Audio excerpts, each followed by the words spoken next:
Hello, hello. Good evening. Thank you for the pad. So at least that works. That works the way it should. Without delay.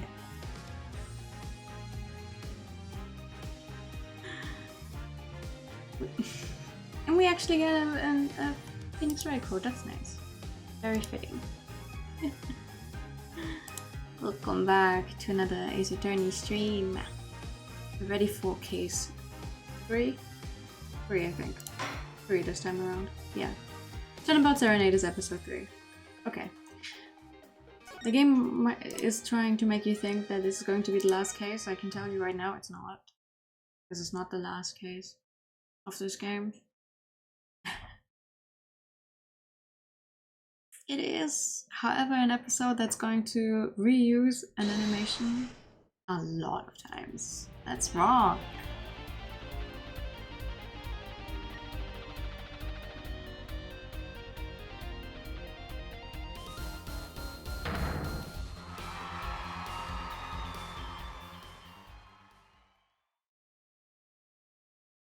Rock on, everyone. This party's not over yet. Get out your handkerchiefs for a special guest. That's right, baby. And it's just getting started. Thank you for coming to the Given is Guilty as Charged tour. This ends the first part of tonight's show. There will now be a 20-minute intermission. A 20-minute recess. Birdman. Do you know what he looks like? Like the actual sprite, or... This is so cool. As at the Gavinus concert. Huh? Did you say something? My ears are still ringing. Gavin is putting the sick back-end music. Oh, come on. That's not very nice. Well, I thought Mr. Gavin was really nice. Sending us those tickets at 20% off. He didn't even give them the tickets for free. He was like, come to my concert. You get 20% off. Roy and I need to be nice. That's at least one person who hasn't experienced Ace Attorney for themselves before.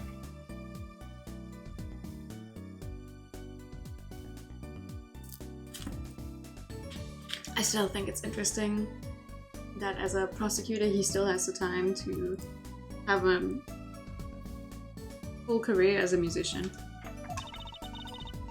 They're hard to get a hold of, you know? When you invite people to concerts, it's usually free. Let's head to his dressing room apart. You know, like we're a couple of VIPs. The poster says it all, case called Guilty as Charged. It's so nice seeing all of the background stuff actually in HD, because last time I got to see this game it was on the 3DS, so you know, obviously the sprites and everything you can see, but stuff in the background, no way. Like I can barely make out what it says here because I know what it's supposed to say.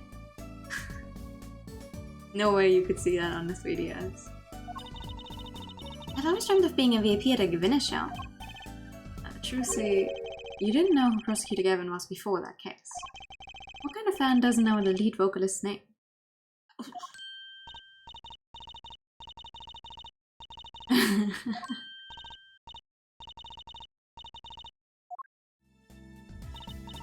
Yeah, but I'm a girl. I'm supposed to swoon over gods of rock. God awful, maybe. I bought all the stuff on the way home from the trial. I got 12 Gavina's albums and 15 concert videos. That is a lot. Do they have 12 different albums, or did you just buy the same album 12 times? That was quite a bit of impulse shopping. I get an advance on my next 15 years worth of allowance. Ooh.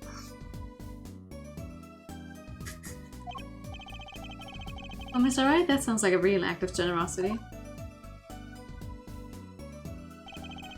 Who would have imagined me here? At Gavina's concert watching Prosecutor Gavin rock. To be honest, it was kind of cool and kind of envious. Not that I'd ever admit that to Trucy. Dressing 1 and dressing 2, 1 for Salah and 2 for the...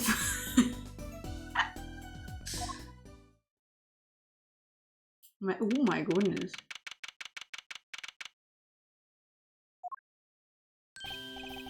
Well, you made it. Sure did. Mr. Gavin, thanks so much for the ticket. And the invoice you sent along with them. You were incredible up on stage, Mr. Gavin. Nothing like music to brighten the mood after a trial, yeah? And we're almost ready for our next act. I'm looking forward to it myself. Namira's singing, right? The siren of the ballet? Oh yeah.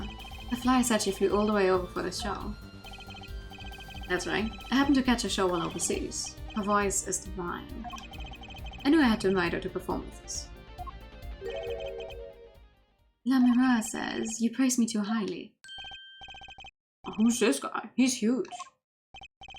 Allow me to introduce Mr. Romain Lettuce? What is your name a play on? Lettuce? Lamira's manager and her interpreter incidentally. It is a great honor for us to be here, and a great honor for Lamira to be heard in this country. Her voice. I wish I could understand it. It's beautiful. She's also very beautiful. I love her design. Oh, it's Lamira. I'm actually meeting Lamira.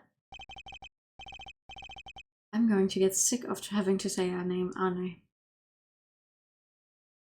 Lettuce. Yeah, it reads like lettuce. Lettuce.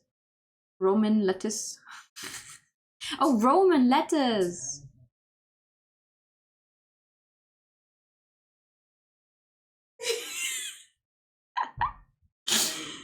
Lamira, mysterious songstress. Her quiet deep song glides through the air, lilting above a sparse but elegant piano accompaniment. And this is music. She's a real artist. It's interesting that she would come along for a rock tour, though, if her songs are like more the calming type. Oh. Thunder.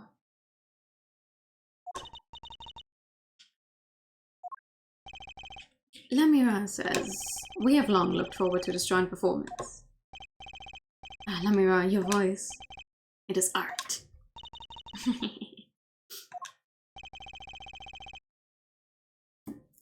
Yet without his piano to guide me, it is but a voice. Oh! Oh! Where's this guy? I've seen his kid somewhere before. He plays piano at all of Lamira's concerts. He's cute, and he's a really good pianist. Good pianists are a dying breed, I hear. Allow me to introduce Machi Tobe. Machi? He's blind. This is why he never strays far from Lamira. They're always together. Okay. They're like characters from some fairy tale. Lamira's, what's that word? Exotic. And mysterious. She does seem quite pretty, at least her eyes do. Hers is a kind of sightseeing music. Huh? She travels the globe, putting the sights she sees into song. Even though her appearance and voice are exotic, her songs remind us of something close and warm. Sights into song, that's so poetic. She was gracious enough to put music to my lyrics tonight. The guitar serenade. I hope you enjoy it. More like the guitar's last serenade. I can wait. And now it is time. For the next part, we're giving Angavinus hard rock a little rest. Lamira, the stage is yours. The band members will not play during Lamira's ballad. Only Machi's tender tones and Lamira's dolce voice. And my guitar, of course. And the thunder that's brewing outside. Nice, I guess make it all worthwhile, you know? Should have learned to play the guitar. There's so much romance in chords of steel. Shall we hit the stage then? Good luck, Mr. Gavin. Take care, your heart's orange stolen away, huh? Let's get back to the concert hall, Polly. Sure. Not like I have a say in the matter.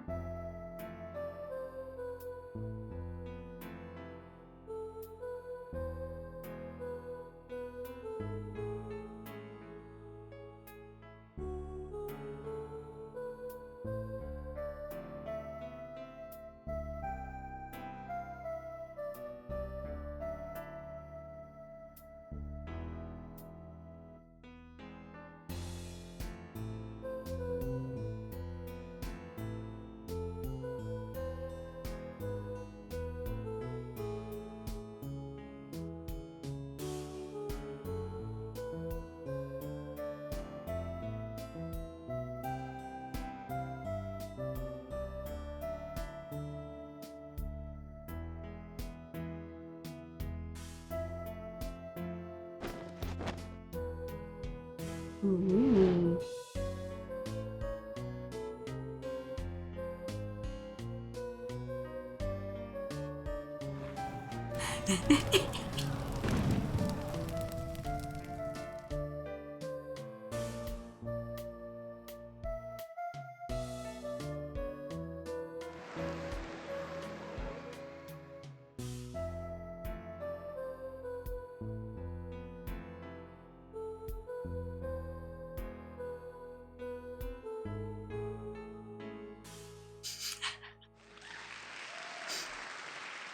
You seem desperately trying to get the fire. To put out the fire. And she's just singing.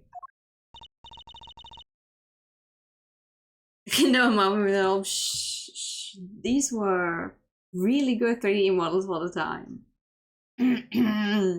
Something along those lines. Wasn't Lemira amazing? I even cried a little. I was surprised Prosecutor Gavin actually burned his guitar. Yeah, that even surprised me, and I'm a magician. What a production. That was not on purpose. What a destruction. I don't think Prosecutor Gavin was expecting it either, oddly. He looked as surprised as I was. Is that what they call risking life and limb for art? I think he's my new hero. I'm not sure I'd call that art. Well, what are we doing here? Let's get going to Mr. Gavin's dressing room. It's 20 minutes till the last part of the show. How many breaks does this band need? I gotta say, I am surprised that they keep taking breaks. It's like during a concert. What the heck was that? I was never consulted about it. Sorry, Mr. Gavin, sir. I've asked the man in charge. I play new rock, not great balls of fire. Speaking of fire, I have a good mind to fire whoever's responsible. He seems upset. Apologize. Were you the one who tried to torch me? Hey, I didn't do it. Why would we? So much worse in your life for art. The guitar serenade is ruined. Ruined. Well, let's try to talk to him at least. I'm not sure that's the best move right now. But we're still going to do it. You mean the guitar that wasn't part of the act? Part of the act? We burned up our guitar on purpose. But it worked really well with the lyrics just then. Burning under my hot fire, burn my love away, all the way. Wait, you think the audience thought it was... I don't think you got lucky. I probably thought it was part of the act. At least I did. He got lucky and he didn't realize it. Anyway, the guitar was a Ferrari of guitars. All the speed, all the sound, and all the price. If I burned one of those at every show, I'd go broke. Unusually frugal for a rock band. Are you saying that to Mr. Gavin? After, today's been one disaster after another. My hog won't run, my guitar case is broken. Did he told me there'd be days like these? I feel like he has problems with his motorcycle every other day. Wasn't Lemira's song incredible? You worked on it too, right, Mr. Gavin? Yes, thanks. It was a collaboration. I wrote the lyrics and she wrote the melody. You know, I was surprised she could sing in English. I'm sure she practiced a long time for this day. Here. Ooh. What's this? A lyric sheet. It's yours. Signed by myself and Lemira. Ooh. Thanks so much. I'll never get to sign a client defense agreement. Almost time for the third act of the night. Oh, there's more? Yes, Lemira's part is done. Now it's time for us to drop our groove again, yeah? Hope you're ready to catch it. Ready, Apollo? I think I'll pass. Eh? I liked the bit with Lemira, but the rest could use a volume knob turned way down. Apollo, you're getting old. Oh, ooh. Does 22 qualify as old to a 15-year-old? Ooh. Well, I'm going. Let the old folks rest backstage, yeah? Time to rock. You're older than I am. But he's also on stage. I would like to know who this jacket belongs to. No clues here. Okay, never mind. I'm not allowed to know. Police uniform next to the policeman's hat and a pair of handcuffs. Yes, the man is really into the police. Must be Prosecutor Gavin's bad influence. God, rock and roll was all about being rebellious. Everyone under 20 thinks that, yeah. I always wonder if like children or early teenagers see me as the same kind of adult as like someone like my parents. Like, okay, are we just all old to you, or is there a distinction? Hi, good evening.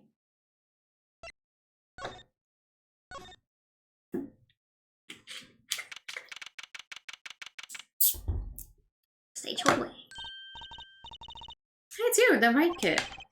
Detective Sky. Another right kid business pass. Call me Emma. There's no need for titles once you've shared a bottle of fingerprinting powder. Okay. That's a new one. So, Emma, what are you doing here? Thank you for the follow. Enjoy your stay.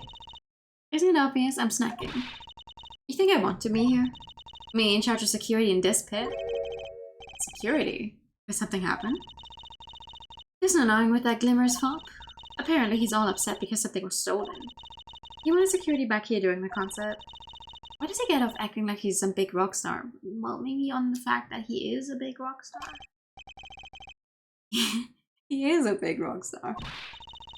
Hey, you listening to me? So, where's the store here lead to? This one. That's Amira's dressing room. Don't even think of going in there unless you want a piece of Snackers in your face.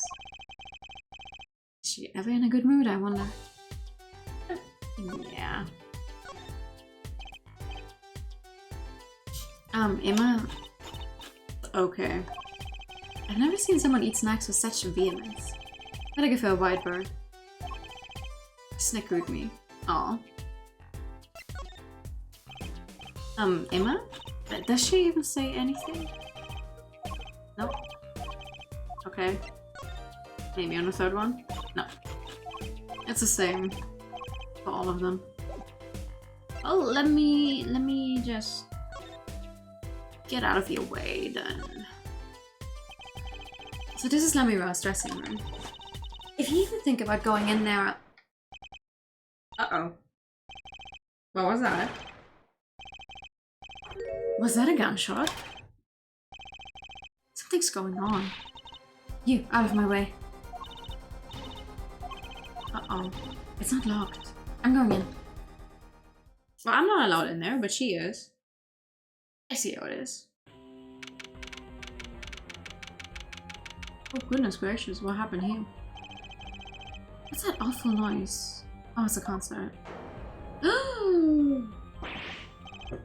That's Samira's manager. Mr. What's his name? Latus! Oh no. Hey you. Me?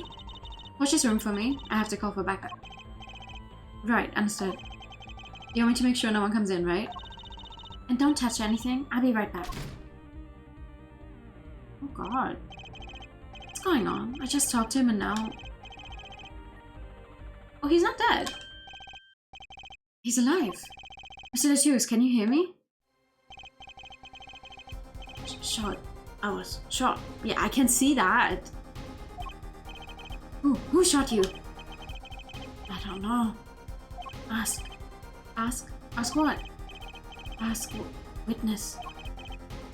Witness? There was a witness? Who? Oh, so cold. Witness. You cold?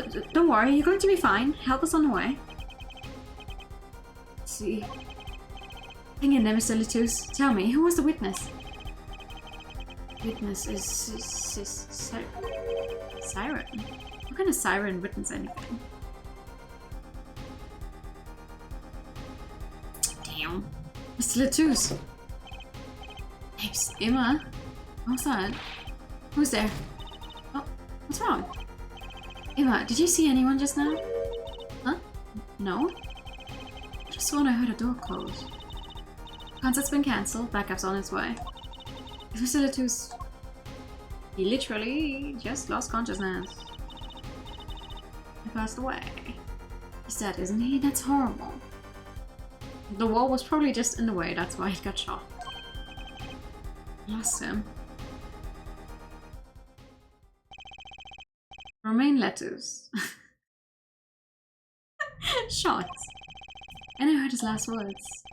The witness is a siren, whatever that means.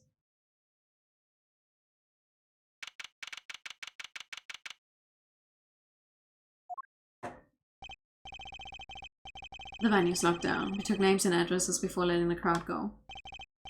Good work, Diane. I'll let you know if I find out anything about the victim.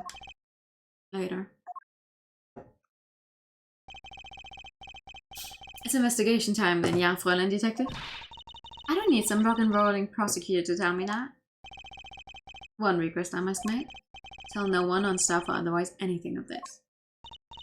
Ooh, a gag order. No word gets out other than that Mr. Latouche is dead. No word of the cause of death or of the murder. Tell no one. Not even Lamira? Not even her. We must keep everything under wraps. Oh, one other thing. I'll need your signature on next her forehead. Yours too, Fräulein. On that, an investigation request. Why just us? You two are civilians. It's standard procedure. That should be okay to sign, I think. Knowledge concerning the crime to be restricted to police and related parties. Oh, okay. Signed with great reluctance. Right, well, let's start with the investigation. Wait, can I actually read it? To ensure the efficiency and secrecy of our investigation, the bearer is hereby ordered to speak to no one outside the investigation concerning any details of the case. Oh, okay. Okay. I'm on it already. Well, and one tip for you. Huh? Me? Try not to get in the Fräulein Detective's way. She's in a foul mood today. She always is. I wonder why. Hate to say anything, sounds like too long, didn't read. For real. For real. Oh, you're giving your signature to something? Did you read everything? Even the small print? We were all questioned as witnesses. And now none of us can go home. We'll investigate, alright? Oh. Hell yeah! Somehow I don't see us getting back to the crime scene anytime soon. Still can't believe I was there when it happened. Not an experience I care to repeat anytime soon. This is no time for navel-gazing. Let's crack this case. I worry about Trucy. She seems to have a very loose idea of what it means to be an attorney. Of course, that's not surprising considering who her father is. Something the matter? No. Let's get cracking. Let's get cracking. I'm the only one who was there. The only one who heard Mr. Latouche's last words. Are you sure about that? Our sort of business is to find out what he meant by siren.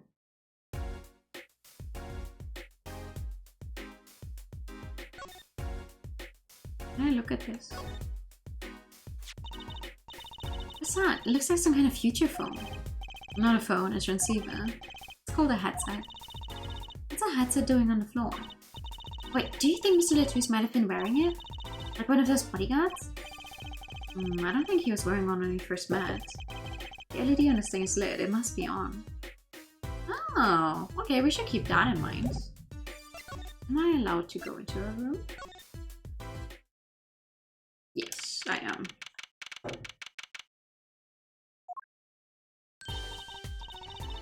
Oh, it's here. I figured you'd come. You have to let us investigate the scene, please. You attorneys, no? Shouldn't you wait until you have a client? No. The Jews did tell me to ask the witness the siren. With his dying breath, no less. Doesn't that count? Learn me all you want, you get no snacks from me. Please, think of poor Lamira. Oh well, I suppose. You did find the body with me. Great, let's get to it. Hey! Just try not to touch anything. She's letting us look, and she's not munching her snacks. This bodes well. That clue's here, I can feel it. Leave no hanger unhung, no spot unspotted. Okay. Mr. Romaine Lettuce, wasn't it? Lettuce. He was Lamira's manager and interpreter, apparently. This was his first time in the country. So I'm guessing he didn't know many people here. It doesn't seem likely. I'm not gonna think of anyone with a motive to murder him. Except for one person, of course. One person? Who? Allow me more. No one here might have had a motive, but she's from... What are you talking about? Hey, it was Emma's idea. I said nothing. Oh, is it the snacks? He's a big man, or was. I don't think even I would win in a fight with him. Which is why whoever it was used a revolver, I'm guessing. We sent a request to the Bourguignon embassy for more info on him. Bourguignon? You and I know more about the crime than anyone. You do? That's true. It was us who found the body. What? Yeah. I guess that's what I missed for watching the concert. Hey, I wish I was watching the concert. Anything would be better than this. Well, we know the crime took place during the concert. And when we heard the shot and entered the room, the killer was already gone. But that doesn't make sense. You came in when you heard the shot and no one was here. How did they leave the room? The window's a little too small, isn't it? Mystery of the disappearing killer. Okay. Letter. Ah, another letter. Actually, it's technically a step ladder. Oh, hello, Miss Fancy Pants. Please forgive my lack of letter discrimination. I'm less worried about the step ladder and more worried about why it's there. Why is the ladder there? Well, to climb, right? To reach something on the ceiling. I still say it's a step ladder. Good. Another one. Another ladder for the collection. Hi, Baba. Good evening. Ceiling.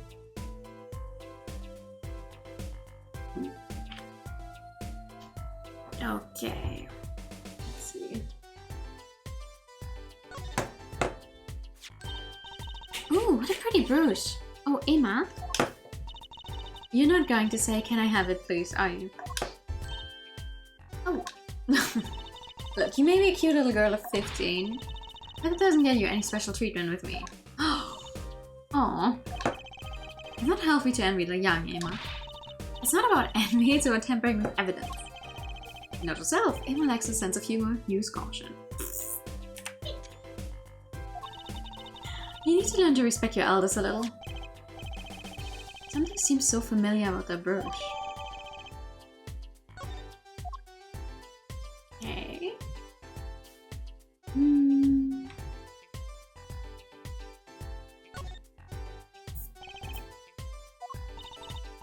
What's wrong, Apollo? Your mouth is catching flies. Nothing. It's nothing. Maybe that's how the killer escaped. That's what you were thinking, right? And when we arrived on the scene, the killer had already fled. He or she must have had a way out. It's Tuesday. Another event is one possibility. But it's much too small. Not if the killer were about your size, Trucy. I didn't do it. I was cutting up the dance floor at the time, thank you. I know, of course I don't think you did it. It's hard to tell with you sometimes, Apollo. Hey, what have I done? For real.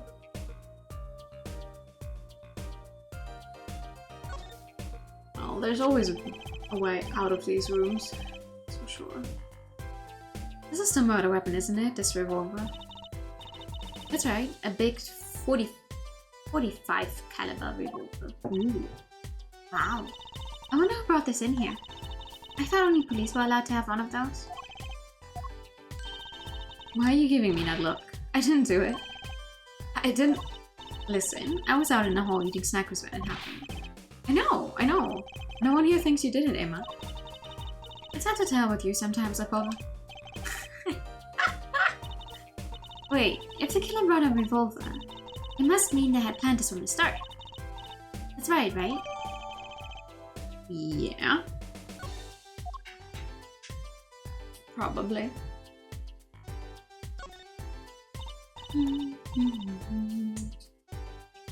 That's a body, isn't it? Sure is. The victim, no less. Let's take a closer look. Go ahead, Apollo. You first. Me? No, you should go first, Trucy. Really. Will you just stop bickering and get over here? He's munching her Slinkers again. Hope she's not too annoyed. Well, he was very clearly shot. What do you mean no clues here? He was... okay. He was clearly shot, but no clues. Is that blood? Why don't you examine this one, Apollo? You know more about red stuff than I do, yep. Says who? Something is strange about this blood, though. Is that what it looks like? What about his fingertips? Okay, what about the other hand, then? Oh, look at this hand. He's holding something. Hey, no touching. You can throw all the snacks at me you'd like, Emma, but sooner or later, you're going to run out of them. You raise a good point. I'm a bit intrigued by this scene. Let's take a look. See there? He's holding something. What's this? Keyring. You think it might belong to the killer? Certainly a possibility. What an unusual keyring, and what unusual keys. This could be a vital clue. One of them is the form of a guitar. Heart-shaped ring.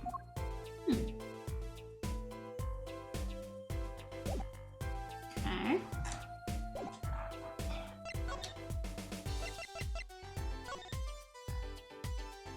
Oh.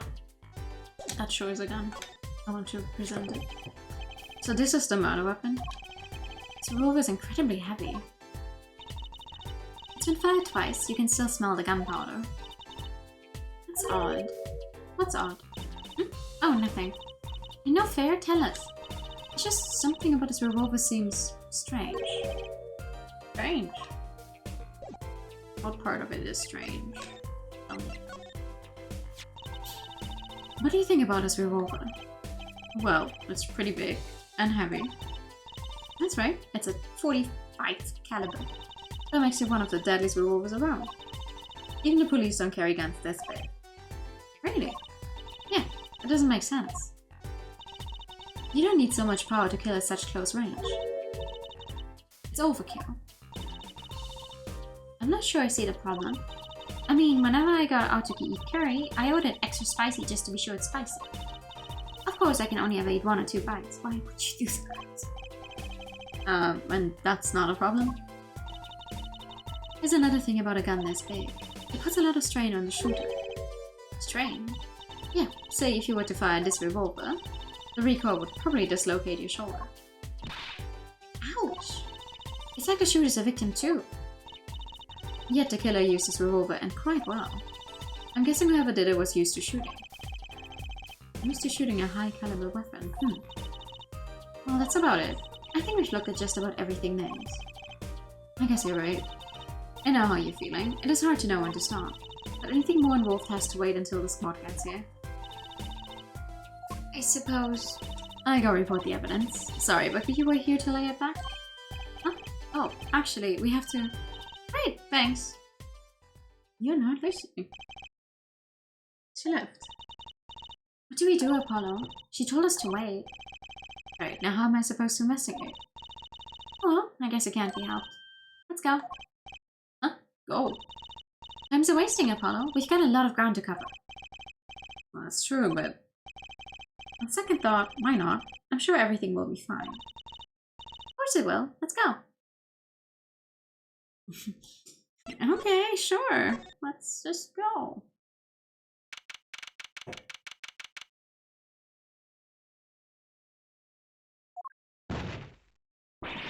Goodness gracious, hello. Who's there?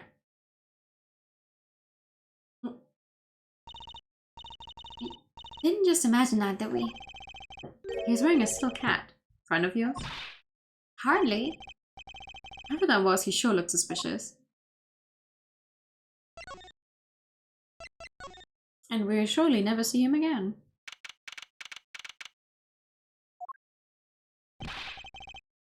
What is it with today? Problem after problem. Achtung. We ain't kidding.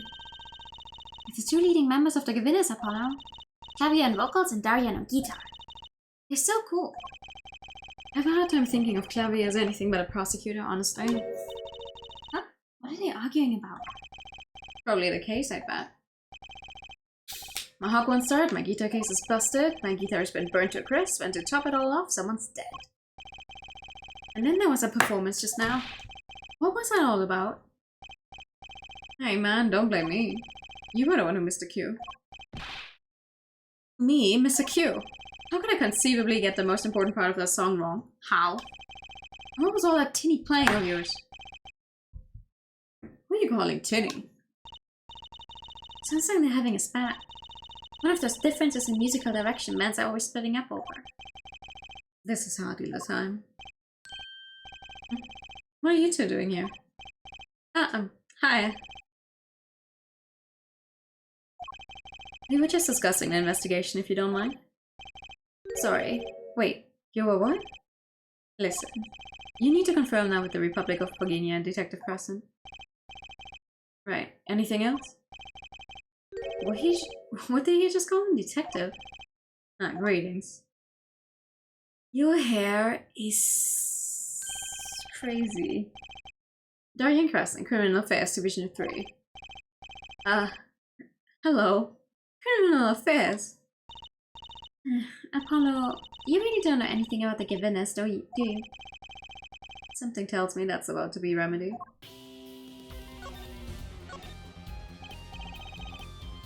About the crime.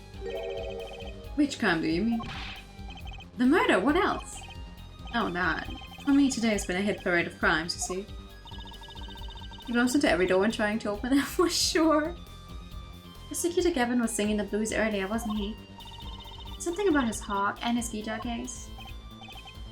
Anyway, I'm afraid you know more about the killing of Marcellus than I do. For now, at least. Huh? You were the one who found the body, yeah? Well, you were in the middle of a performance, no less. Aren't you going to examine the crime scene, Prosecutor Gavin? I'll leave that to Fräulein Detective. Wouldn't want to step on her toes. They're not exactly best buddies, are they? Emma and Prosecutor Gavin, I mean. Well, what to do next? We've already checked out the scene. Prosecutor Gavin may be right. We might be the most informed for once. Maybe Prosecutor Gavin can shed some light on things we found. Maybe. I don't believe you, Apollo. How can you come to his concert and not know about the Gavinus? It's not surprising. Why, even our ancestors knew nothing of America's existence. Hi, good evening! I know America exists. The Gavinus aren't just an average rock band, Apollo. Each member is connected to the police somehow. The police? The real police. By day they pack heat, but by night they heat up the stage. By day those lips interrogate, by night they sing songs of unrequited passion. Okay. They debuted 7 years ago with 13 years Hard Time for Love. Then came Love with No Chance of Parole, and My Boyfriend is the Prosecution's Witness. The list of hits goes on and on. Hits goes on and on. I love Trucy, she's so cute. This here's my right-hand man, Darien Crescent. I make the melodies and he attacks them with his guitar. He's a bit of a rogue, really. And this guy's a bit of a perfectionist. And the performance goes the least bit wrong, he goes into his funk, just like today. I hope murder would be a bit more off-putting than a ruined concert. The concert today, a disaster. I'll get to the bottom of this and then we'll see who missed the cue. Missed cue? They were arguing about that before. Great, I love nothing more than questioning tormented artists. What's this missed cue you keep talking about? You heard it, didn't you? From the audience? Actually, I didn't notice anything. See, no amateur is going to pick up on that. You guarantee an entire audience of amateurs? No. Now take a listen to this. What's that? A mixing board. We used it to record our concert tonight. Aren't we supposed to be investigating a murder? Nobody working with us is being excited to be here. Hell yeah. Have you played any of the Ace Attorney games before? Well, we come this far, might as well go all the way. I always wanted to learn about the recording industry. Might as well. This is by one of the devices used in recordings.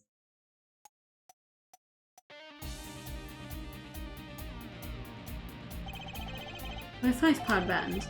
This lets us record each member's performance separately. Use the sliders to adjust the volume for each part. Check it out. Oh. Am I actually allowed to? No, I'm not allowed to do anything yet.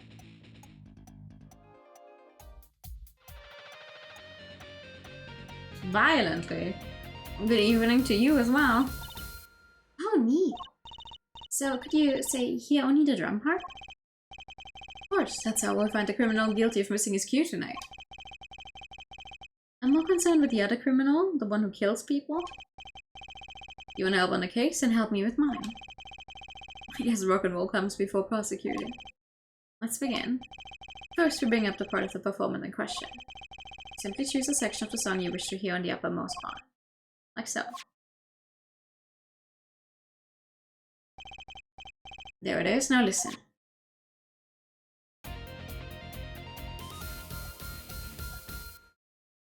Okay. Was something wrong? You couldn't hear it. Listen again, closely.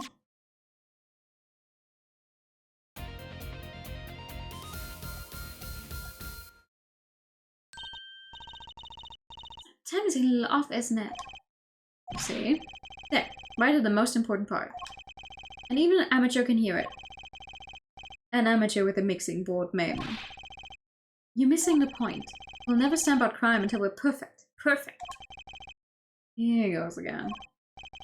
Right. Hey, amateur, you will prove my point. Huh? Me? You will find the miscue.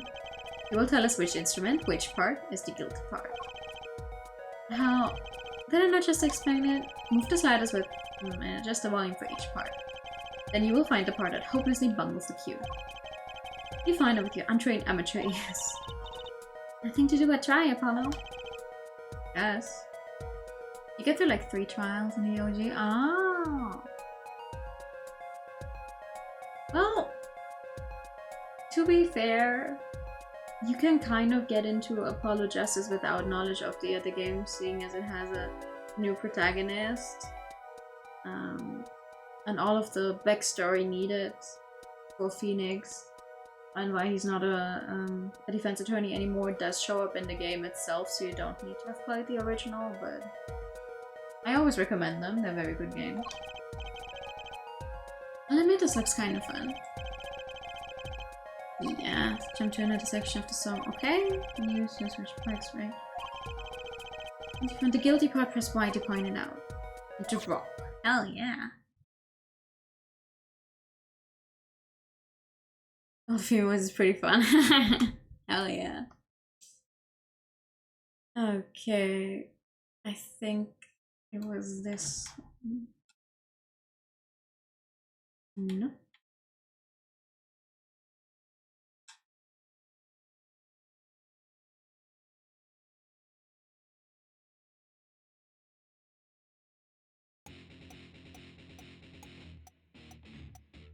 Granted, you can barely hear it. It should be this. You just need to time. This part is off. What is that? Second guitar. Huh. It was you, Darian. He is so mad. Well, looks like the cat's out of the bag. Oh, well. That's all you have to say? What kind of attitude lets killers walk free, Darian? Here they go again. Maybe it wasn't such a good idea to ask about the concert. It's starting to feel like we're just wasting time. It's all experience under our belts, that can't be bad. Sure. Also, hi Theo, good evening. I still can't get over the title for that song. Guilty Love. Oh, can I look at the stage, by the way? Yes, I can. Another ladder. Another one. Look, a ladder. I guess I need one to work on the lights and such. Why don't they use a step ladder? I prefer step ladders, really. Is that so wrong? Not wrong, just Well, why do you prefer step ladders? They're so much more flexible than plain old ladders. I prefer my ladders rigid and stable, thank you.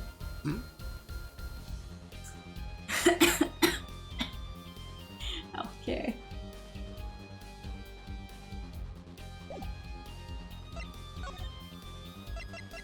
Is this your keyring by any chance? I was wondering if you knew anything about this. Does it look familiar? Familiar? It's mine. That's my keyring. I've been looking all over for it. What? This is yours, Mr. Gavin? I ignore it. Apollo, how can you make that I knew it face? This is the keyring that was... Yeah, I know. Thanks anyway. So where did you find it?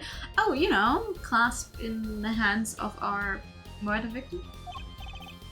Actually, the victim was holding it. Like, he was trying to keep it from the killer, even if it meant his life. What? The victim? You mean Mr. Lettuce had my keys?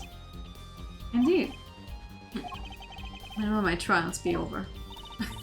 Speaking of trials, I've never heard Mr. Gavin whine and cool like he has been today.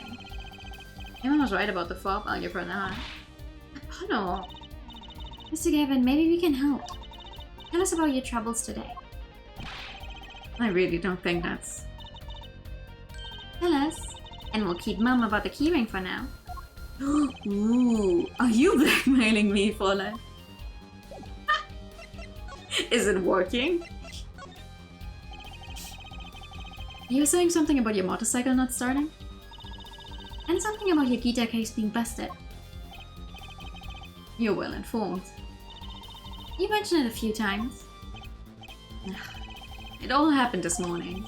It's all this keyring's fault. The keyring? It's got all my keys on it, yeah? My bike key, my car key, and the key to my guitar case. Interesting combination.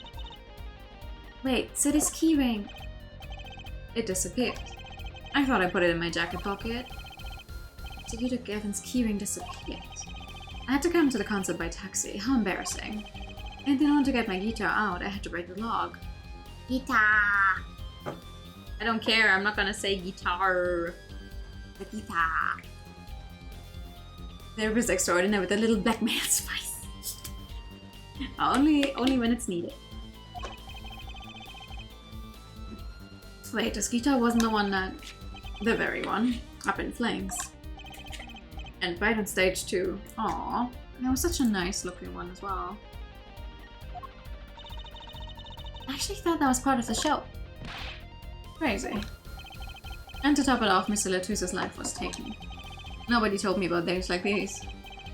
Strange days indeed. You think? What's wrong, Trucy?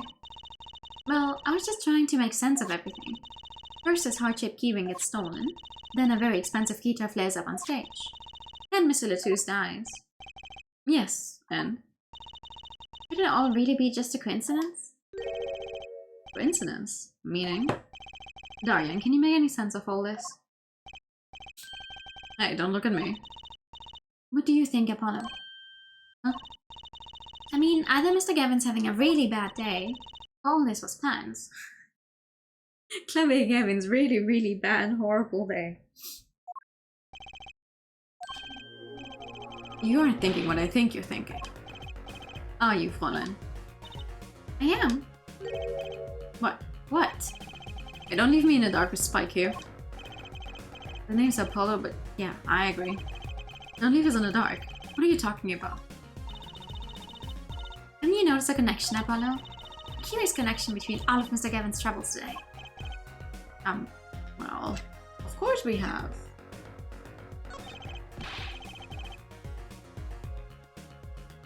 You know, something was bugging me too. The keyring and the guitar and the body. Slow down there, Polly. You look a wee bit dizzy. He's bluffing. He hasn't figured it out. What's up with you, man? You're as clueless as I am. Nope. Huh? No, give her for it a chance. Let's see your evidence of the connection. Shall we? Evidence? Better think of something pronto. Come on, come on, come on. Let's see it. What's the connection between all of Mr. Gavin's troubles?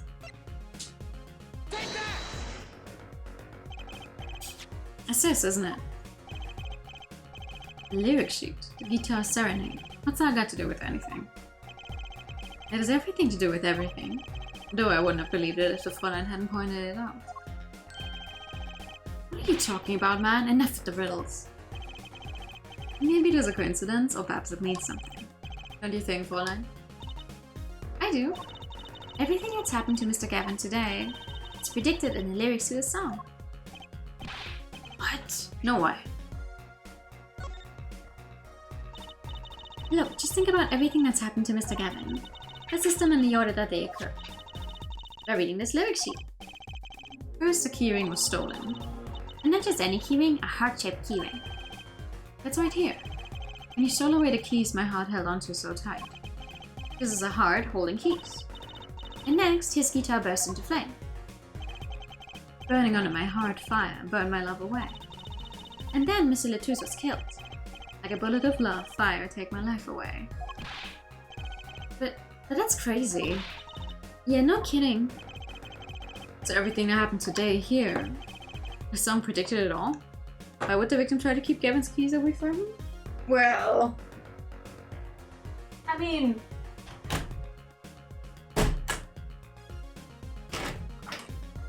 we don't know if he tried to keep Flavia's keys away from him. We know what it looks like right now is that he tried to keep them away from whoever tried to kill him.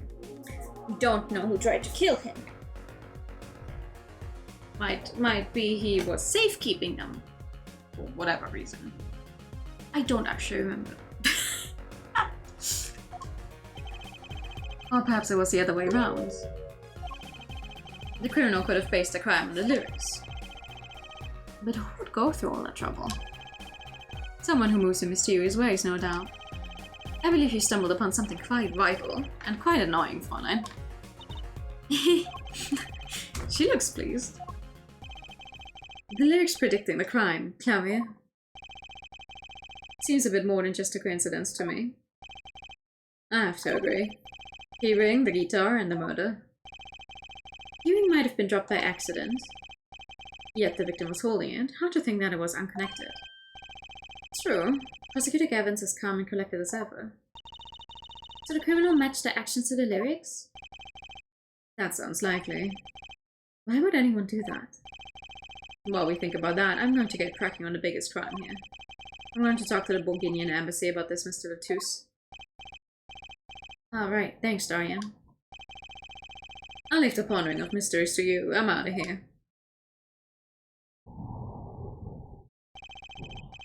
Wow, yeah, okay. The entire day, there was a forecast for, like, extreme weather, and we were like, what do you mean extreme weather? It's only extremely hot, nothing else. Now, there's a bunch of thunder outside. Foreign national Mr. Letouce was killed. Seems like that would have to be the point of all this.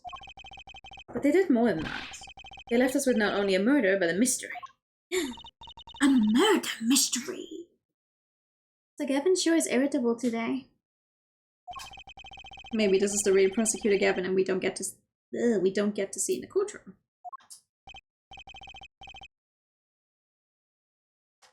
I've had enough, frankly. If you find any more mysteries, do me a favor and keep them to yourselves, yeah? Yeah. I guess this is all we're going to get from Prosecutor Gavin. At least Lamira to question. Prosecutor Gavin, do you know where Lamira is now? Not my problem, okay, Key. It's gonna be his problem as soon as he has to get into the courtroom with us. Now I had to go to my dressing room, with the pianist Matsi Tobai, of course. She seemed rather shocked by Mr. Letouce's sudden passing. Gavin's dressing room, got it. I mean, to be fair, yeah. Like, oh, you have your big tour, and like a priced guitar, you know, goes up in flames. Some guy gets killed in the dressing room. You lose your keys. I would be mad as hell as well. Let's see. Again! Who's there? What is with that guy? There he goes again. Who is that guy?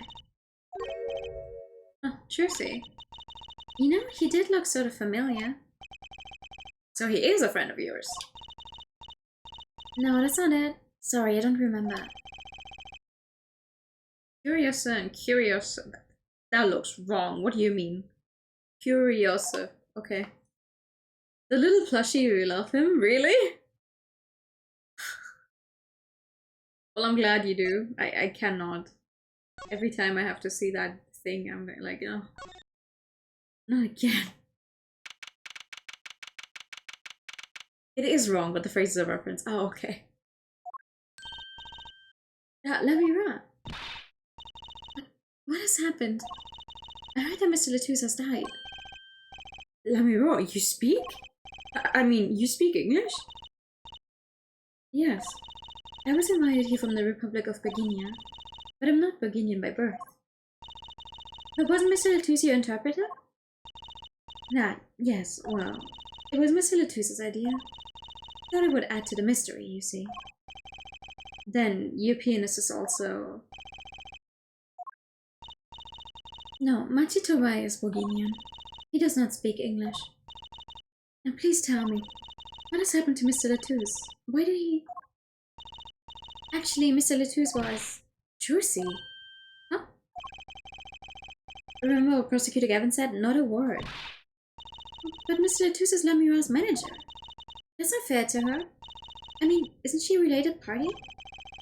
Precisely who Prosecutor Gavin doesn't want to alert, I suspect. All we've been told is to wait in this room. It is very unsettling. I'm sorry, we're trying to figure it out ourselves. Do you think I could ask you some questions? Of course, I'm always willing to help. She's as calm as she looked on stage. I can't put my finger on why, but I like this Lamiro. I didn't know become increasingly strange, mysterious, appears a well-known phrase from Lewis Carroll's Alice Adventure with Alice as a... Ah, I've never actually read the original. Alice. What is it, Machi? But you'd be alone. What seems to be the problem? Machi, he's not good around strangers. He wishes to go out for a breath of fresh air. Would that be alright? Sure, of course.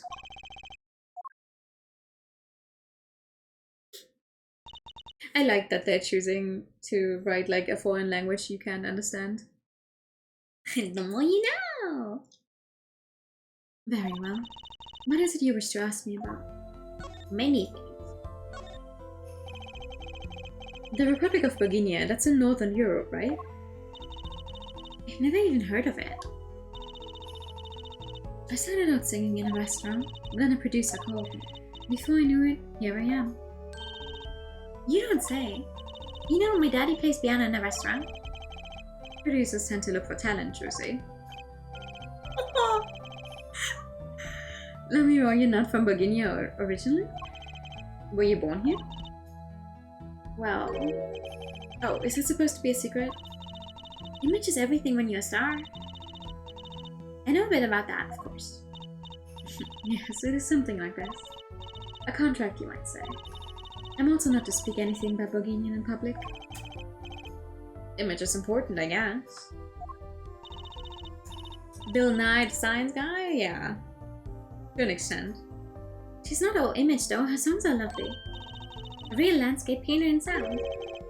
A painter in what? She travels the world turning the sight she sees into music. That's the secret to your music's beauty, right? You're very perceptive. Oh, I use your songs all the time in my stage act. I don't have to pay royalties for that, do I? Stop while you're ahead, Trucy. This landscape painter in sound too is an image. Yet without it, my songs would not be so widely heard. They even call you the siren of the ballad, right? Yes, in Bohemian, Lamiro means the siren. I fear that perhaps already I'm not the siren I once was. Well, sounds like we found our siren. Your pianist, Machi, was it? He's cute, like a porcelain doll. He's very European. Right. I met him while singing in restaurants in Bohemia. He's an orphan, yet his playing is exquisite. Soon he came to live with me. It's like a fairy tale, almost. I notice he hardly leaves your side. Yes, well, he's blind. At first I hesitated at dragging him across the world. He doesn't speak English either, does he? He had never left Bohemia before we met. I made his presence part of my contract. Machi and I together allow me wrong. Together, always. Mr. Latouche was my new manager. New? Yes, from 3 months ago. Around when I received Mr. Gavin's invitation to come. I met Mr. Latouche at my office. He was to be my manager and bodyguard. And, as it turned out, my interpreter. Interpreter, even though you speak English? Yes, but we were to visit more places than just here. We had a concert in Japan scheduled after this one. Though I feel it may have to be cancelled now. Was Mr. Latouche from the Republic of Bohemia too? Well, he was only with me for 3 months. I'm afraid there's much I do not know about him. And now I shall never know. No one will even tell me why he has died.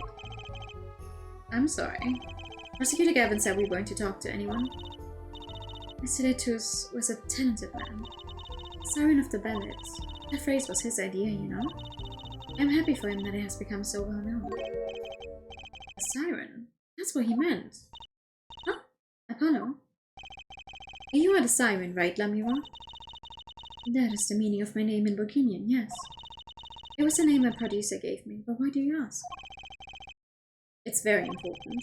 I had to know for sure if the siren was you. What do you mean, important? I'll tell you. You deserve to know. Oh. You're not to say a word to anyone. Siren. Turns out that's a very important word in this case. How? When we found Mr. Latouche, he was still alive. What? I heard him say something. His last words.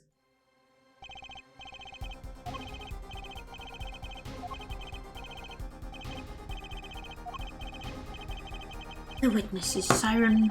The siren. He said siren, really? I was the only one there to hear it, but I'm sure that's what he said. Mr. Latouche said that? Ask the witness. And you're the siren, Lamiro.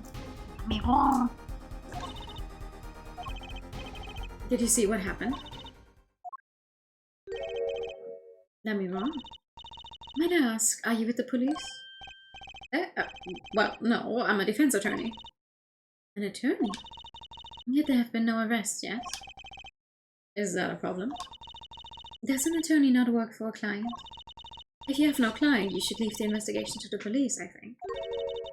But Lamiro, I'm sorry, but I cannot answer your questions. I'm afraid you lack the authority to ask them. If she witnessed the crime, why won't she tell us? I believe we are through here. I believe so. I don't believe so. I haven't checked out everything yet. Hold on. Look, it's a postcard of Lamira.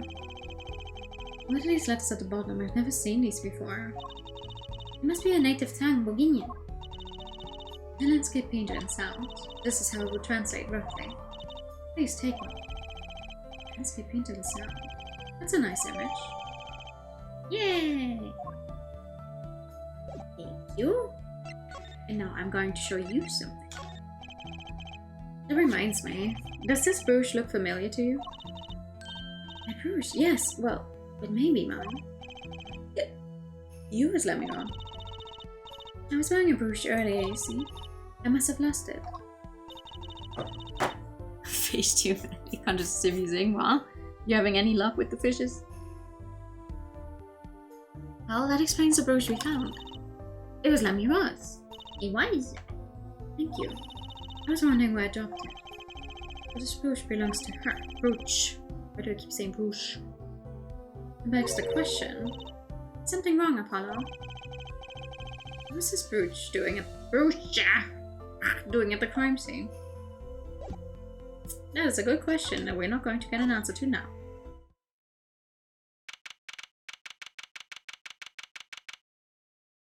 The last skill level. I don't like the fishing in Stardew Valley. I couldn't never figure it out. Who's there now? It's you. Where were you? Is something wrong? She looks grumpier than usual. You bet something's wrong. The impossible's happened. It's all your fault, you know. Oops, maybe this is about us leaving the crime scene. What do you mean by impossible? Well, it's gone. Utterly gone. It's gone. The body's stupid. What else? Eh? Mr. Latusa's body has disappeared. What? Welp. That's what we get for leaving the scene. Secure together. From your vacant stare, I gather you've heard the news? I heard Mr. Latusa's body has gone missing. Look for yourself. I like the fishing in Mystria. It was good. Quite the pickle. Quite the pickle. To be fair, I like most of the stuff they made in Mystria because it feels like the people behind it, they were like, okay, we know what people like in a farming sim, but we're just going to turn up the accessibility way more. Like, I say this as someone who has trouble with the farming sims because I'm always like overwhelmed by how many things you can do. And with Mystria, it's a little easier to be like, okay, well, I want to get this and that done in a day, and I can do it. Stardew Valley for me is like stress. It's all just stress because it's like, what, 6 minutes in a day? I barely thought about what I want to do and the day is already over. How can you just stand there? We have to start the investigate. There's no need for alarm, Fräulein Detective. All entrances and exits have been sealed. The body will not leave the building. So I suggest we go find ourselves a cadaver. Ooh. There will be plenty of time to ponder the whys later. Well, you seem pretty sure of yourself, Mr. Gavin. Oh, we'll find him. I'm rather enjoying this. How could Mr. Latusa's body just disappear? Well, you heard the man. Let's get searching. We know what you like, a man who only sees right now. To be fair, I haven't played Mystria in quite a while.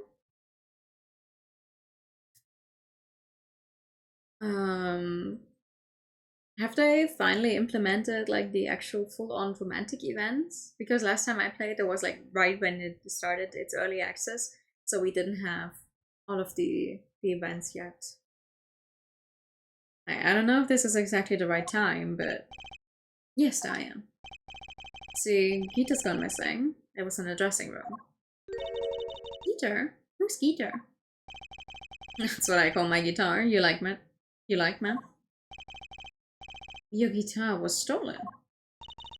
This hasn't been a good day for guitars or guitars. Okay, body first, then guitar. And if someone finds our guitar, please bring it to our dressing room. You're just like a missing person, not lost and found, man. Okay. Oh.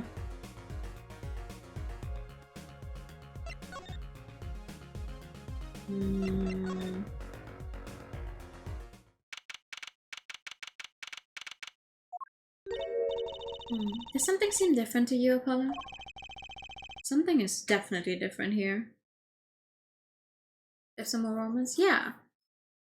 They're like, every time they bring a bigger update, I think they're adding more of the affection events. But I haven't played in quite a while. Let's check it out. Yeah, sure. The station must have been lowered before.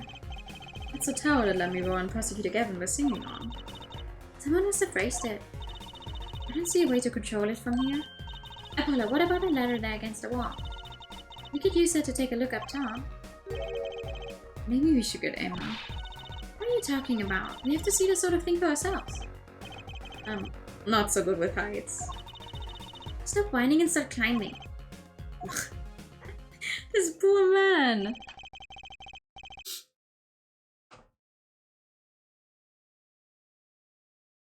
It didn't look like it didn't look that high from below, really. But when we got to the top, I felt every one of those 15 feet down. Good thing I have no idea how much 15 feet is. Of course, I wasn't thinking about the height anymore. Not after what we found up there. We found 2 things we were looking for and 1 thing we never expected to find. What the hell? The body, guitar in hand, and the pianist, Tobe. Okay. Interesting setup. Well, that concert last night sure went south in a hurry. No kidding. Why did they arrest Machi? Why? Don't look at me like it's my fault. Machi Tobe, the blind pianist, arrested on suspicion of murdering Romaine Lettuce. I can't believe such a cute little boy could do something so horrible. I guess they had proof of some kind. What proof could possibly prove that? Morning. Prosecutor Gavin. What a night, eh?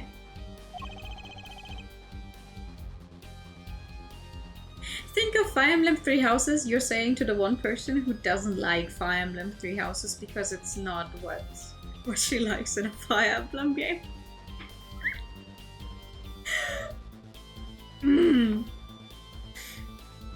I apologize for being so upset.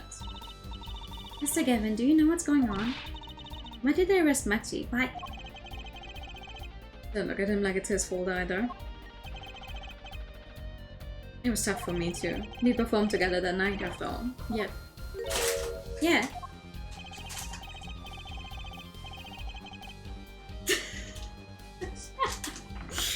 The powers that be say that given the circumstances it could only have been him. What do you mean by the circumstances? Lamiro was invited from Bohemia as an ambassador of goodwill. It is vital that this case be wrapped up swiftly. Of course! The cases always need to be wrapped up swiftly. Thank you for the hate time and the part. Though this one doesn't get wrapped up that quickly. It's 2 parts. Investigation trial, I think, as usual. It's a 2-day trial. It's not...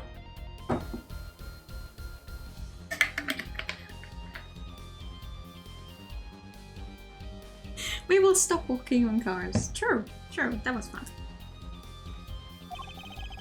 That's all the powers that be want, really. Powers that be want. Well, those are circumstances, alright. But what makes Machi the only possible suspect? Beforehand, you seem to have forgotten that you're talking to the prosecution, the enemy. Ah, right. I think I like this side of Prosecutor Gavin better, actually. I'm not at liberty to discuss the particulars of the case. Especially not to the defense attorney, who's not aware that he's the defense attorney yet. What? Did you just say? Me, the defense attorney? That's what I came to tell you. He's down at the detention center. He wants to request your services. He? You mean Machi? Machi wants me? This is what we've been waiting for, Apollo. Let's get going. Oh, right. Good luck. I'm off to question Lamiro. Right, later. I hope I'm up to this. Hell yeah!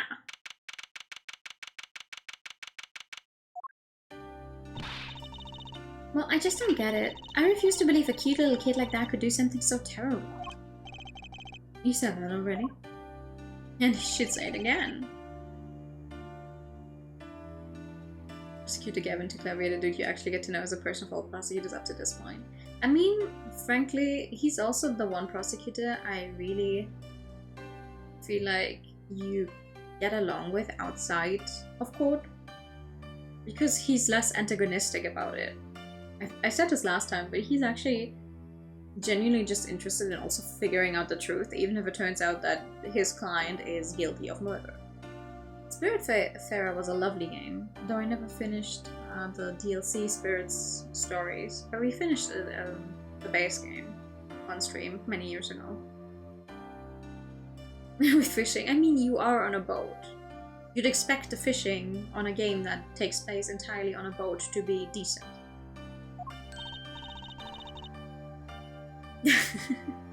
Machi, everything's going to be okay. We're here for you. Hi, maybe you can tell me about last night? He does not speak a lick of English. Huh?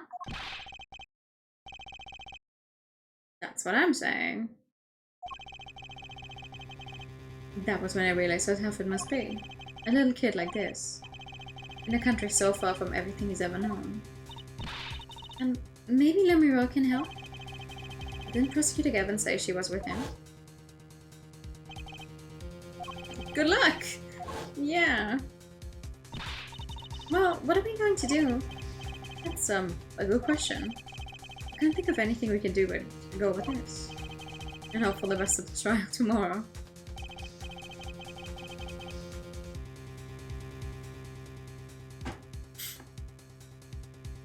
Like, okay, here's the guy you're supposed to defend, but neither of you speaks the other's language. Good! Great.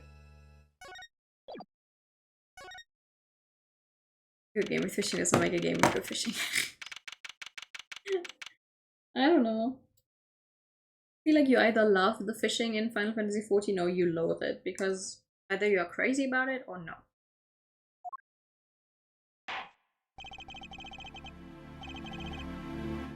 Not forward, doesn't it? What is now in session 4? How do I say that? Matsitobe, Your Honor, the pixie of the arpeggio? Right, his trial. Court is in session. The defense is ready, Your Honor. The prosecution is A-okay, Her Judge. Very well. Prosecutor Gavin. My opening statement, yeah? No, actually, there was something else I wanted to ask you about. Yes? Say, you're going to visit someone in a hospital with an incurable disease. What do you say to them? Eh? I mean, you wouldn't say get well soon, right? You'd only be kicking them when they're down. What are you talking about? Actually, I'm going to visit someone who's terminally ill. Right after this trial. The Chief Justice's son. The Chief Justice? His son is afflicted with the most terrible disease. He doesn't have long, it seems. And why are we talking about this in... okay. So I thought I'd go pay him a visit. I thought saying something moving might be the order of the day. Why don't grown-ups ever just say what's on their mind instead of pretending? She's looking at me with something like disgust. Hey, what are you looking at me like that for? In any case, I'm a bit busy today, so let's wrap this up quickly. That's a lie if I ever heard one. Prosecutor Gavin, your opening statement, briefly. You're in luck, Her Judge. I believe you'll be going on your hospital visit sooner than you think. First, to review the victim in this case. Romain Letters, age 35. I cannot... I don't know. I keep saying either letters or letters. Both sound wrong. Both sound stupid. The global manager for diva songstress Lamigral. The cause of death, blood loss due to being shot by a large caliber revolver. This report has all the details. I would like that as well. Death due to loss of blood from a gunshot wound, estimated time of death 9 to 9:30 p.m. Let me see. We're 35. Time elapsed between shooting and death currently under review. Ah! Interesting. For too many. Been there for too many games? Fair. I kind of feel like if they change him up at this point though, it would feel wrong. A direct hit from that could knock a man off his feet. However, the bullet struck him in his shoulder. The damage to the body was slight. Death was not immediate. Sadly, his blood loss was such that he could not be saved. I suppose the victim's condition could have been much worse considering. Okay. You couldn't change the ring, we're not the judge. Yeah. 2 shots were fired. 1 shot missed, the other penetrated and passed through the victim's shoulder. Both bullets were found in the wall of the scene. Observe the diagram. This is where the bullets hit. I see. The court accepts this evidence. Thank you. If you're talking about a 45 caliber revolver, we must assume that the killer was adept at the weapon's use. Really? Yeah, apparently weapons that size have a powerful kickback. If, say, the judge tried to fire one, it would break every bone in his body. The defense will take more care in choosing examples. As I was saying, the victim was shot backstage in a dressing room. This dressing room has only one entrance, this door. That does seem to be the case, yes. However, there were witnesses who heard the gunshots. He's talking about you and Emma, huh? Yet when the witnesses entered the room, it was empty, save for the victim's body, of course. That's impossible. Exactly. This murder was impossible. For all but one person. One person? That is, of course, the defendant, Machi Tobe. Only this defendant could have committed a crime. But how? It's quite simple. The circumstances of the crime seem make it clear. Very well. I assume you have testimony to back up this claim. Please show the witness to the stand. Emma! Your name and profession, please. Emma Sky. I'm a detective for the police department. I was in security detail at the concert forum that night. Emma seems tired somehow. Security at the concert, you say? Some security I was. Couldn't even stop a murder. Now, don't blame yourself. Things like this happen. I've made even bigger mistakes in my career, you know. Oh, you have? I'm sure that makes her feel much better. Is she the gumshoe? Kind of? She's certainly... Well, she hasn't shown up as actual witness as often as Gumshoe does. But she seems to be our acting detective so far. I want to hear about these bigger mistakes, me too. In any case, because you weren't security detailed, the crime was quickly discovered. And we were able to identify the killer. You may give the court your testimony if you would. Describe the circumstances of that day and your discovery of the crime, please. Alright.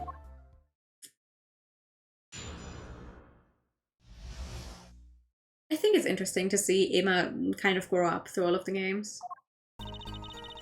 The night of the murder, I was in security backstage at Prosecutor Gavin's request. Only people involved with the concert in some way were allowed backstage. At the beginning of the third set, I heard shots. I went into the room filled with blaring rock music and found the body. I examined the scene and determined that only the defendant could have done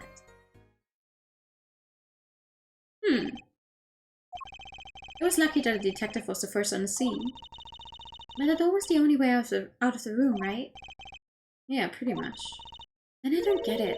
How can they say that Machi did it? Looks like we need a bit more information. Very well. The defense may begin the cross-examination. Thank you.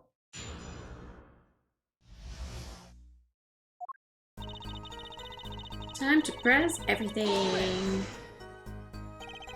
The night of the murder was the night of the concert, yes? That's right. What was the detective doing on security detail, might I ask? If it was only a concert. My thoughts exactly. But orders are orders, even when they come from broad parts. Prosecutor Gavin. Yes, allow me to explain. I smelled something that day, you might say. Stench of conspiracy. I'm here to bring any to a wool, large metal, brown large egg. Okay. I'm wishing you luck.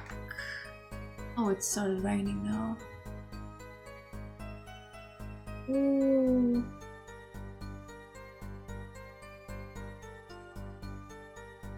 We have clothes hanging outside, but it started raining.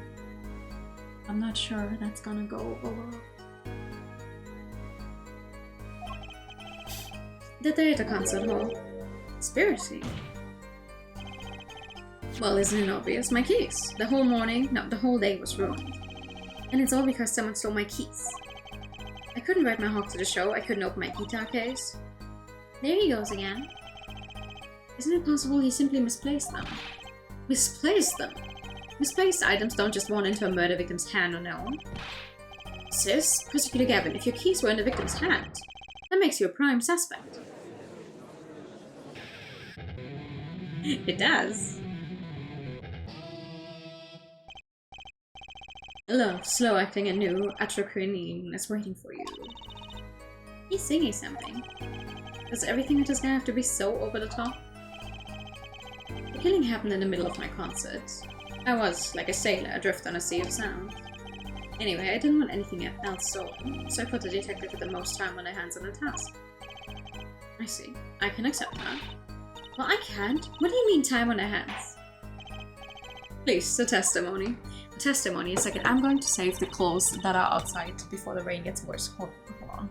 Sorry.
Oops. We were let in though. I didn't know about that. I certainly didn't invite you. I gave the full and special permission to be there. I wanted to see you again. Oh boy, did you hear that? We're officially involved now. Gee, great. Some other hangers-on tried to get backstage, but I drove them off. So no other outsiders were there then. And then...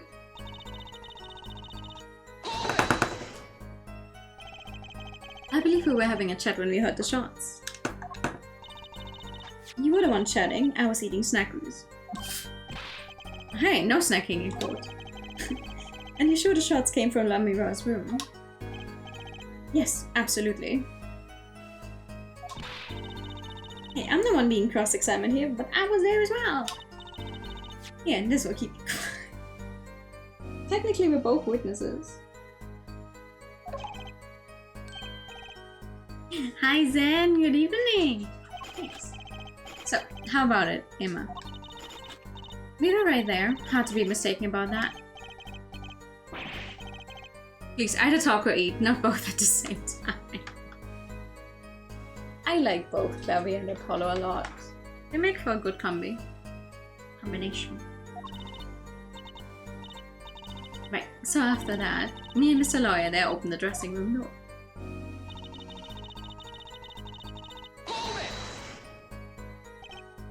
Rock. Blaring, yes. When you say rock, are you referring perhaps to this rock and roll music that's so popular these days? That's right. When we went into the dressing room, music was blaring over the speaker on the wall.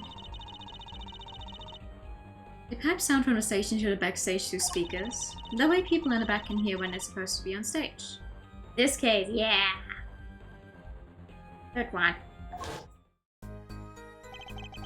Did it have to be so loud? You hated his face, really? You don't listen to the Gavinas with your ears. You feel it with your entire body and soul. I always have the backstage monitors at full volume. When we walked in the room, the band was playing Guilty Love, I believe, making it easy to determine the time of the crime. If you could hear that music playing, then everyone on stage for that song has an alibi, including myself.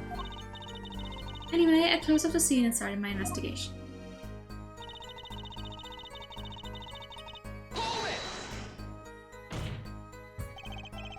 How could you know something like that? As I said, it was clear from the circumstances. Listen, we know there was only one exit from the room, that door. A small window only opened a tiny crack, and I was standing in front of that door. So how could the killer have fled the scene? There's only one possibility, the air vent. Wait. Tiny window that only opens a small crack? What's on the other side of the tiny window though? Because he was shot in the back. He could have been shot through the window. Objection! But the diamond was too small. Who could possibly... Exactly. There's certainly no way you could get through, nor me. The only one who could fit through was a child. Child. Remember, access to those rooms was limited. Only those involved with the concert were allowed. And of all the people involved with the concert, only one is small enough to be considered a child. The defendant. The pixie of DOVA-SYNDROME flitted up toward the sky and disappeared from the scene of the crime. Objection! But that's just conjecture. Oh, there was no other way out of that room. You were there, you should know beforehand. And there's another vital piece of evidence. Evidence? What? Marks were found on the air vent grill. Traces said it had recently been opened. Wait, what? And something else was found quite clearly. The defendant matched Toba's fingerprints. Ooh. Yeah, that's not a good look for him.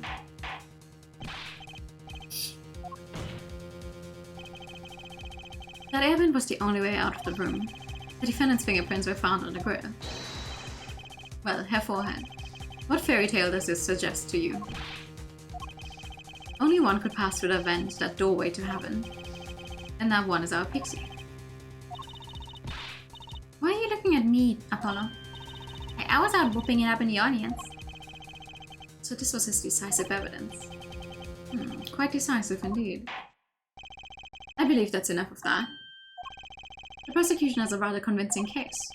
The only way in and out of the crime scene was watched, making the defendant the only one who could possibly leave the scene. Simple and decisive. I believe we've heard enough to determine our verdict, even if I wasn't in a hurry to make a hospital visit. I'm sure the Chief Justice will appreciate the gesture. Unfortunately, we have no direct witnesses. Fortunately, the criminal left decisive evidence for us. That will have to be enough. Every attorney's clueless in the AA cases. They kind of have to be. It can't be over already. Very well, I believe this trial is finished. If the defense has no contradicting evidence, the prosecution has presented our proof clear and plain. If you have contradicting evidence, it better be clear and plain. Apollo, they've got us on the ropes already. We better come up with something quick. I know. Think, what can get us out of this? We need evidence or a witness that can prove Machi's innocent beyond a doubt. Without that... Mr. Justice, do you have contradicting proof that can overturn the prosecution's case? If you do, you better tell us about it now. This is it? It's so soon. If I mess this one up, it's all over. The court wants contradicting proof. We would like to call a witness. Prosecutor Gavin, you claim that there were no witnesses to this crime. Are you absolutely sure? Absolutely. I swear it on my career as a prosecutor. And on my million-seller hit song, Atroquinine, my love. There he goes again. That's too bad, because there was a witness. Oh, really now? But how did you come to possess knowledge the prosecution clearly does not? Because I am the only one in the world who knows this. Because I was there and heard his last words.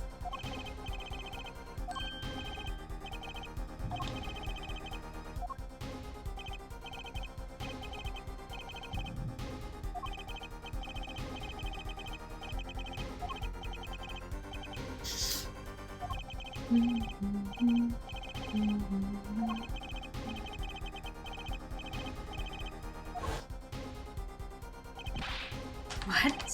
The victim said this before he died. Perhaps he did, and perhaps he did not. What do you mean by that? All we know is what her forehead says he said. It's no testimony, especially since it comes from the defense attorney himself.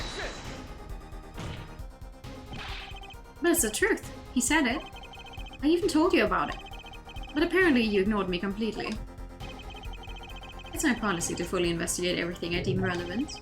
Clearly this rookie lawyer thinks he can tell me how to do my job. That's enough. Mr. Justice, we need clear contradictory proof from you. This witness of yours is unknown to the prosecution. I hope you're right. Failure carries a stiff penalty. Perhaps a stiffer penalty than usual is called for. It's not backing out now. Let's see the name of your witness, Mr. Justice. Take that! Lamiro. Recall Mr. Latusa's last words. That they're going to show us another 15 times. Siren. Aha! He meant the siren. That's right, the siren of the ballad Lamiro. Lamiro was only on stage for the second set. And she had access to the backstage area. She could have been a witness. See, well, Prosecutor Gavin. My claim still stands. There was no witness to this crime. Very well. Let's hear it from the horse's mouth then, shall we? We will now take a break on Detective Imaskai's cross-examination. Please show Lamiro to the witness stand. Lamiro would say nothing the night of the murder. Not today, though. Today we'll drag that story out of her no matter what it is.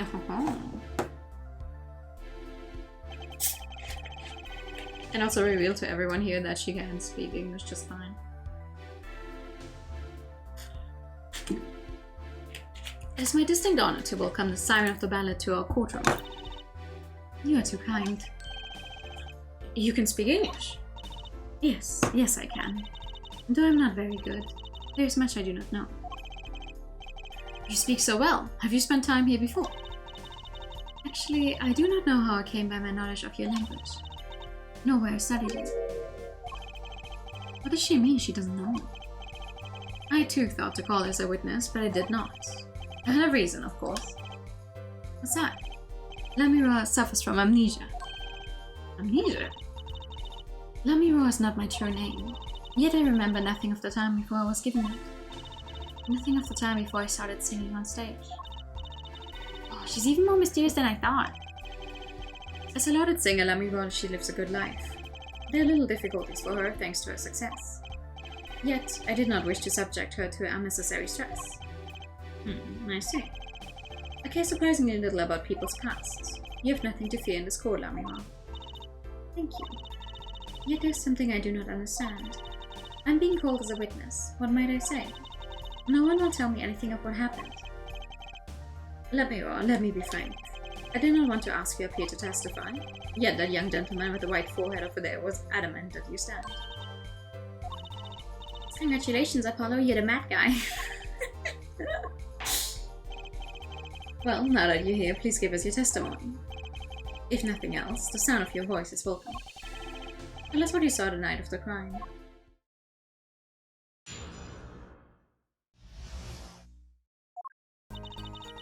As for what I saw nothing. The night I was invited to sing on stage, and this I did. I did not return backstage after the second set. Then I was led by the police to Mr. Gavin's dressing room and told to wait. That was where I learned that something had happened, but I wasn't told the details. Well, that's a whole lot of nothing. I must say, you sound wonderful just testifying. I hope he was too distracted to hear what she was actually saying. There you have it. She saw nothing that night. Now we can only pray that the defense has the sense to admit defeat. And refrain from detaining her here longer than need be. Oh, you just got better, Apollo. Way to go. Very well, Mr. Justice. Keep it short and sweet. Lamiro wouldn't talk to me the night of the crime. She must know something, and I've got to find out what. Oh yeah.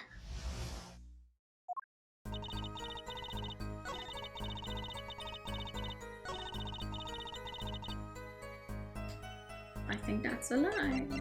Objection! I'm sorry, Lamiro, but I'm having trouble believing you. You remember this brooch, do you know? Why, that's Lamiro. She was wearing it for a song. Care to add that to the testimony, Prosecutor Gavin? What? This brooch was found after the murder took place. At the very scene of the crime. What? Lamiro, how did your brooch get backstage if you did not go there yourself? And as Prosecutor Gavin has just told us, you had been wearing it during your performance at night. What is the meaning of this? Lamiro, please explain. Lamiro. She says English is quite difficult. That trick's not going to work here.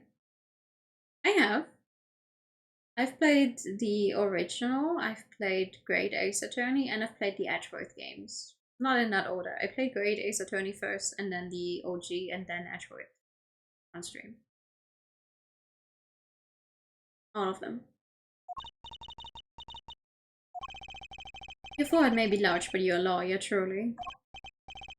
But you've missed one important fact. What now? In fact, at the time of the incident, I went backstage, but only for a moment. Ah! What? Think back to the moment of the crime. You know wherever I speak. You wanna play them yourself, but you know for the ones you don't know? Hell yeah! Is she really saying all that? What's she talking about, Apollo? Right when the incident occurred.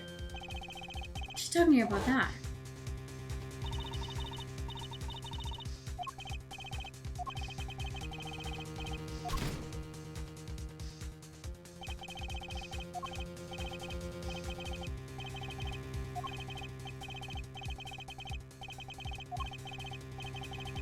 The case of the many times we see the same few scenes repeated.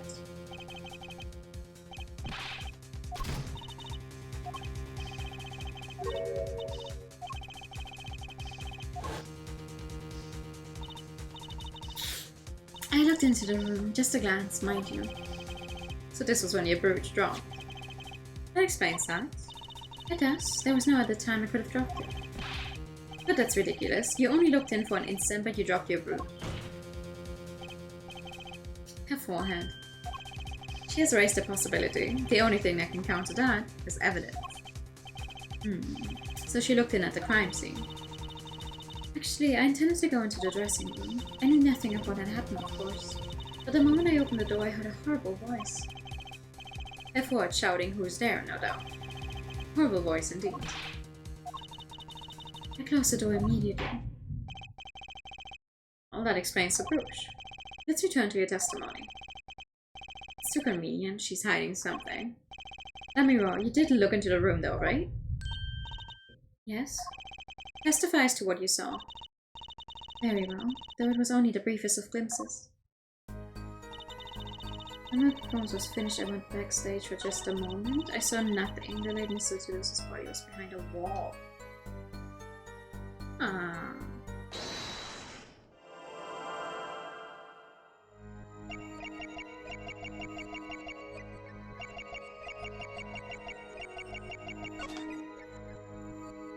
Gotcha!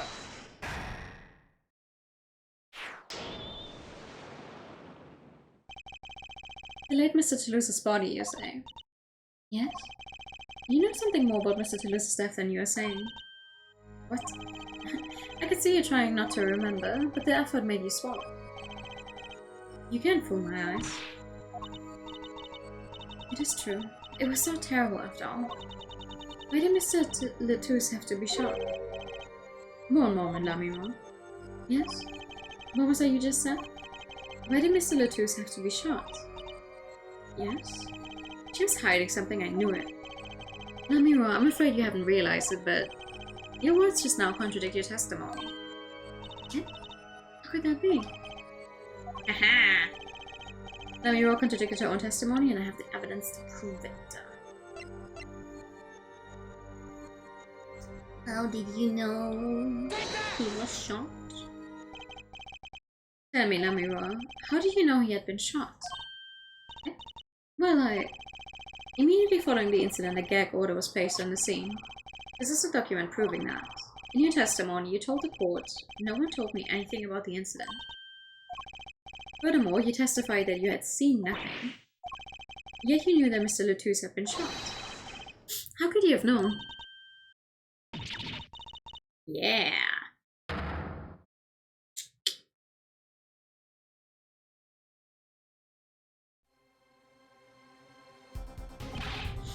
Lamiro, you aren't hiding something from this court, I hope. That sweet song of hers was sounding a little too sweet. Now I remember. Please, allow me to add to my testimony. Of course.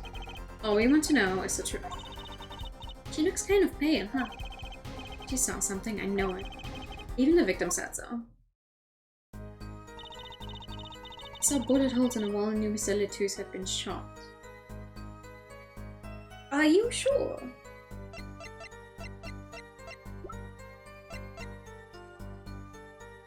How would you have seen them, considering the door opens that way? Objection! Let me roar. They call you the siren of the ballet. But lies are hardly becoming of such a creature. Put down worthy of our prosecutor, Mr. Justice. Just such put-downs are hardly becoming of you, Apollo. Stop polishing your forward and start polishing your character, yeah? Come on, can I be cool for once? Observe the diagram. Let me roar. You looked in from the door for just a moment, correct? Yes, that is so. There were bullet holes in the room, yes. But they weren't a wall the door is on. You see, assuming you merely glanced into the room, you couldn't have seen those bullet holes.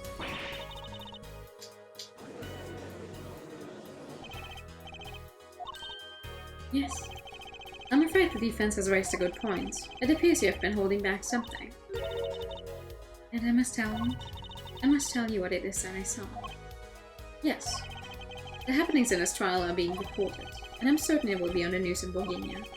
You understand your reputation is at stake. It falls to you to avoid tarnishing it. Personally speaking, I still believe that cross-examining her will yield us absolutely nothing. But she knew how Mr. Letus died, and he named her as a witness. You must have seen something, Lamiro.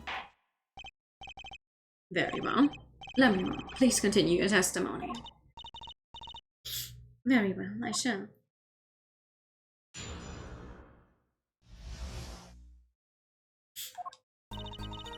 I was on my way from the stage to the backstage exit. There was something like a little window there. That's how I saw it. There were 2 shots. I couldn't do anything to stop it. But it wasn't Matty. It was a grown person. I know it was. So you did witness the crime. And the killer was a grown person, you say? This is my first time hearing this, I assure you. Nice play, her forehead. Very well, Mr. Justice. You may begin your cross-examination. Great going, Apollo. You were right about Lamiro. What's wrong? You don't look too happy. This whole thing smells fishy. That's what's wrong.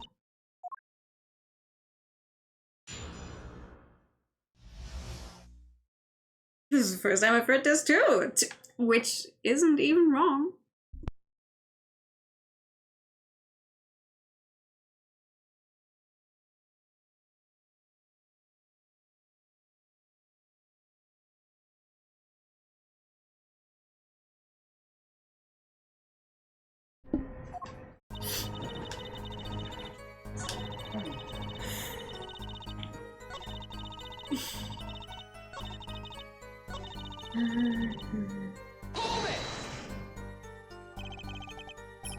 A grown person, that's a little vague. I'm sorry. My skill with your language is lacking, I know. Certainly you could at least see whether the shooter was male or female. It was a man, a young man. And you're sure of that? Yes, his voice was quite clear. Voice? Looking at this diagram, it seems the dressing room was quite cluttered. It does seem likely that you wouldn't have had a clear view of the shooter. As a singer, I rely more on my ears than my eyes. When I hear a voice, I do not forget it. The voice was the voice of a man. So you heard a voice, but wait.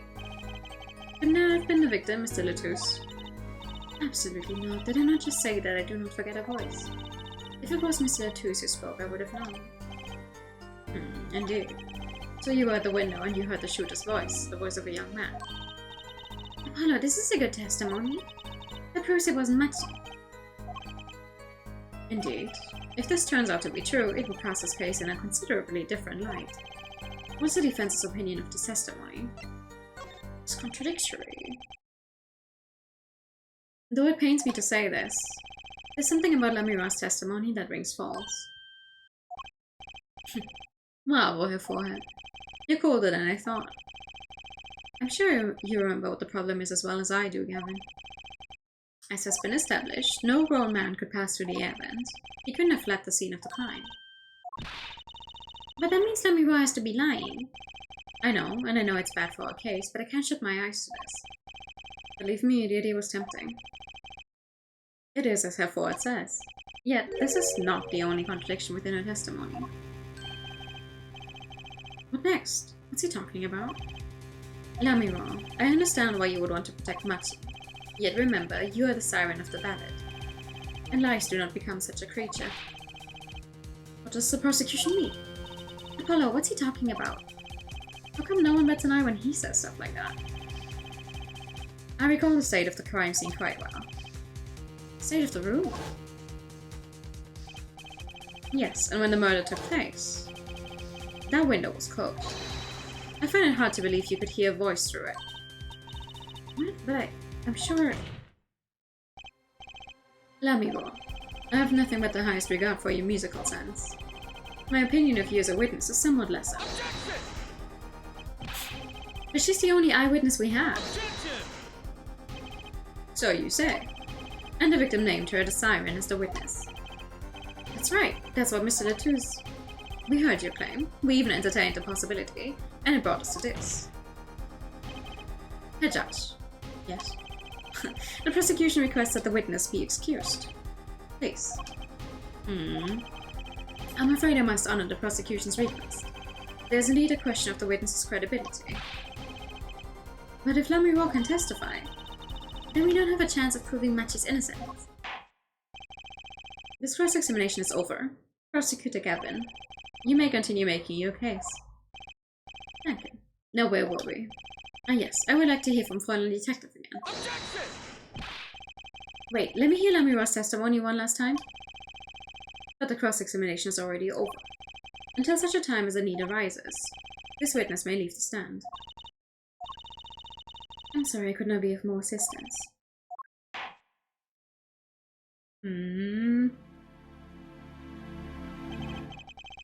At last, back to the real trial. Ready, Herr Forehead? I hope I didn't just miss my only chance. Fräulein Detective, how far had we gotten until we were so rudely interrupted? Don't ask me. I dislike saying the same thing twice, and I never repeat a song for an encore. If you would, Miss Guy. I believe I was saying that the only way Mr. Latou's killer could have escaped was through that air vent on the ceiling. Ah yes, there was only one door in the room, and the witness, you, was standing in front of it. The air vent isn't very big, see? Kind of limits the people who could possibly get through. I certainly would have a difficult time. You sure would. Rather you would have been there in the first place, though. Remember, the whole backstage area was off limits to people not involved with the concert. The only one who meets the conditions for a killer is the defendant. A virtuoso performance. I couldn't have put it better myself. She does state a clear case. Though, reading the report, something caught my eye. Oh, what's that? The circumstances of the defendant's arrest. Circumstances? Again. That's right, Apollo. Remember when we found Machi? That was bizarre. She's right. Why did Mr. Latou's body disappear from the room? And end up on top of the stage tower? Owning a guitar, no less. A perceptive observation, Herr Judge. Thanks. It's kind of an accident, really. But you work in this job long enough, you get a nose for things. My guy.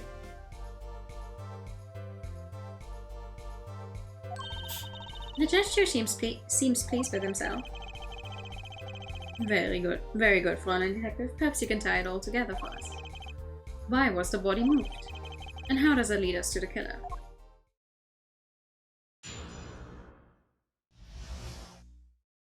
The missing body. I believe Machi stole the body because of some lyrics. He moved the body to match Lamira's song. No one in this country had a motive to kill the victim, and Machi practically left his signature at the scenes. All of this evidence clearly points to the defendant. Does it? Lamira's song? Yes, the guitar serenade. You noticed its code too, did you not? Its code? All the events that day followed the lyrics to our song. First, the keys my heart held onto so tightly were stolen. Then Prosecutor Gavin's guitar burst into flames on stage. Mr. Latus's life was taken by a bullet. The rest hardly needs explanation. Gita, up together to the sky. That's mad. It's like a story out of some fairy tale. I admit I'd forgotten about the song, but there it is now, waiting for me, the grand finale as it were. Hey, you know, I was the one who first noticed that. Heard of jumping rope to songs and counting to songs, but killing? It's a wild world out there, Judge.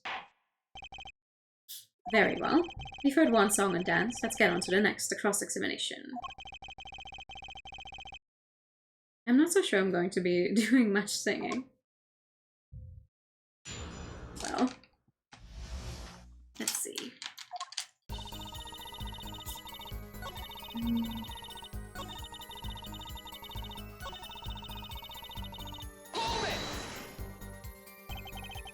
What do you mean by his signature?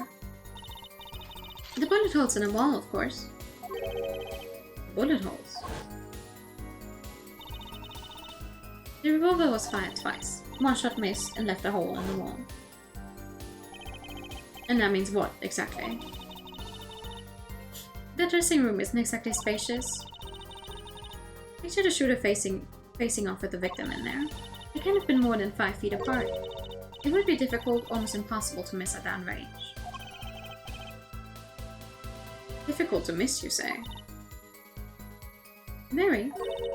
Assuming the shooter could properly aim. No, you can't be serious.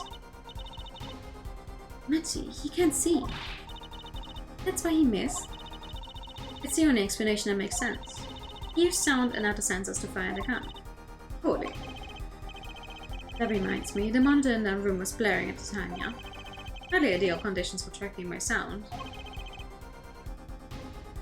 Blind shooter. No wonder he missed. I knew those bullet holes would come back to haunt me. Hey, Justice, what do I do now? Raise an objection, as always. Sure, there were bullet holes left on the wall. But it doesn't prove the shooter couldn't see. Oh, how so? Well, there could have been a struggle with the victim. That's certainly possible.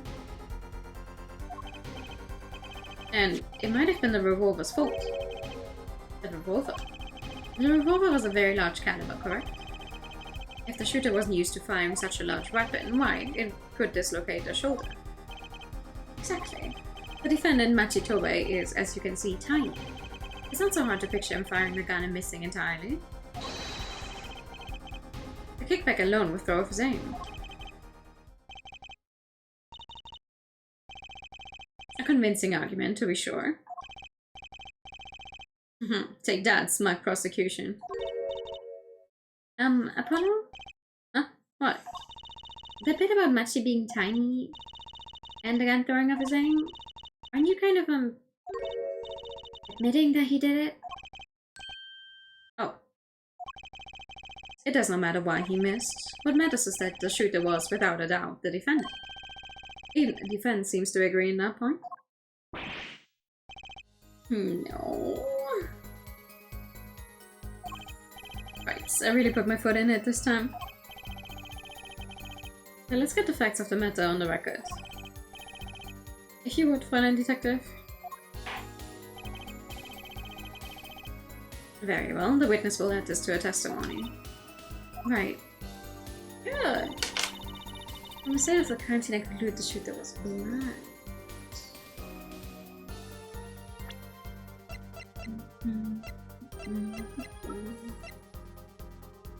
Objection! The prosecution holds that the shooter couldn't see.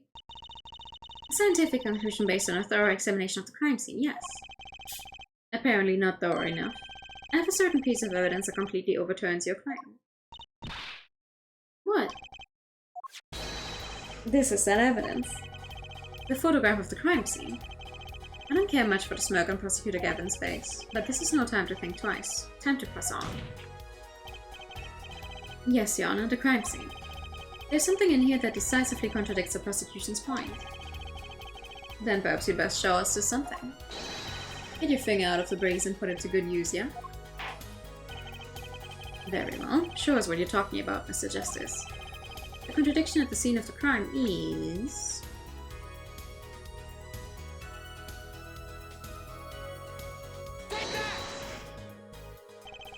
The contradiction is right here. The smeared bloodstains? I thought it was just my blurry vision, but it really was blurry.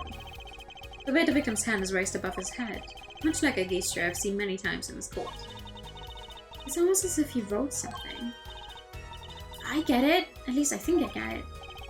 Get what, Fräulein? When Mr. Latus was shot, he tried to write something. And what would he write but the shooter's name? And what would he write in but his own blood? Pretty good, huh? Thanks for making my point for me. Yes, in fact, that's what I think happened here. That does seem to be a distinct possibility. The victim wrote the killer's name. It's certainly a logical conclusion. But I just wish it wasn't all rubbed out like that. Of course it's rubbed out. Why, if I were a killer, I certainly wouldn't want to leave my own name behind. Neither would I. No one has anything else to say? About what? So the prosecution accepts this. You agree this was the victim making an attempt to record the name of the killer? And that the killer tried to rub the name out? What's your point? What's my point? Let me ask you this. How did the killer know the victim was writing their name? Well, Mr. Latus was writing something in blood, once the killer saw what it was. Wait. Once he saw what it was? Well, what did you just testify about the shooter? I said they were blind. Yet the crime scene itself contradicts that. The killer had to have been able to see. Why would they rub out the name in blood otherwise? May I remind the court that the defendant Machitobe is blind. Couldn't have been the shooter.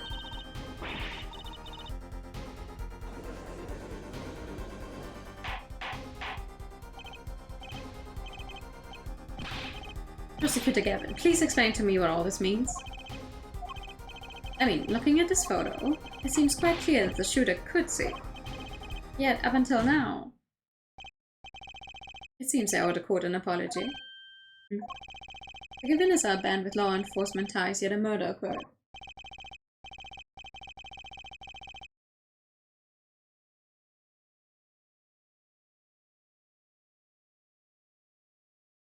During our concert, apparently this caused some confusion over jurisdiction. As a result, some reports were not filed in an entirely timely manner. I'm not sure I like the vibe I'm getting here.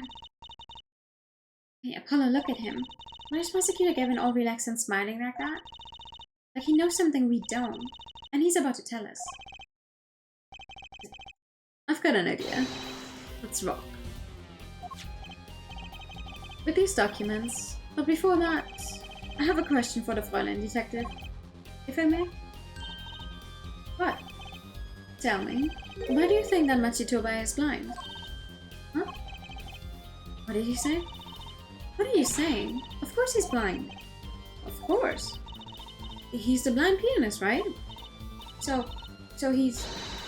Doesn't Amuro lead him around by the hand all the time? No way. I have a report here on the defendant Machitobe. According to this, Machitobe can see perfectly well. What? His blindness was merely a publicity ploy by those clever bohemians. He can see quite well. But you said... What did I say exactly? Her forehead. Not once in the course of this trial have I claimed the defendant was blind. The only one who did was Fräulein Detective. But that's a significant fact, yes. Consider Machitobe sees. And he was the only one who could have fled through the air vent. I see no problems with this. But what about the bullet holes in the wall? Yes, the bullet holes. I believe her forehead neatly explained those for us. He didn't miss because he couldn't see. It was the kickback from the .45 caliber revolver.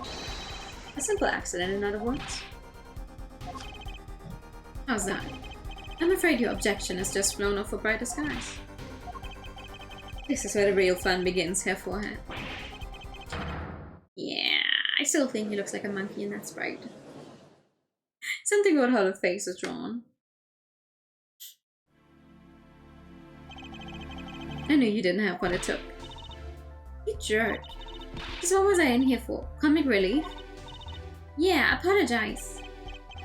Oh, sorry. That's no way to apologize. He's angered at Trucy now. Look out. Thank you for the hype, Diamond the Pat. Always dying, I'll be losing battles all day. We're actually getting some other quotes. Finally. I feel like something in the quote bunch has changed. If we can please end the bickering now. Whatever, I'm not leaving. I can't leave like this. I'll come up with some clue to solving this case if it kills me. But your testimony has already given us enough to convict the defendant. Don't say that. What? This blood stain. The colonel tried to wipe it off, right? That seems to be what happened, yes. We might be able to find out what was really written here. Really? You can do that? That's right, with this. It's called luminol. Maybe you know of it. It's a chemical that reacts to blood. Ah yes. Have we done those tests yet? This is what I'm going to tell you. The bloodstains covered a section of the carpet. In order to perform blood tests, that section was removed and submitted. Perhaps you should request it here in court now. Right, go for it, Apollo. Huh? I have to do the test? You just have to spray the luminol on it. Simple. Another minigun! Chemical that reacts to blood. I've heard of this somewhere. Yes, I believe an analysis is called for. Have at it. Yay! Right, ready? It's easy as pie. Just press A to spray an area. Here, give it a try. The eyes of the entire court are focused on me. Apollo, your hand's shaking. Let's do this.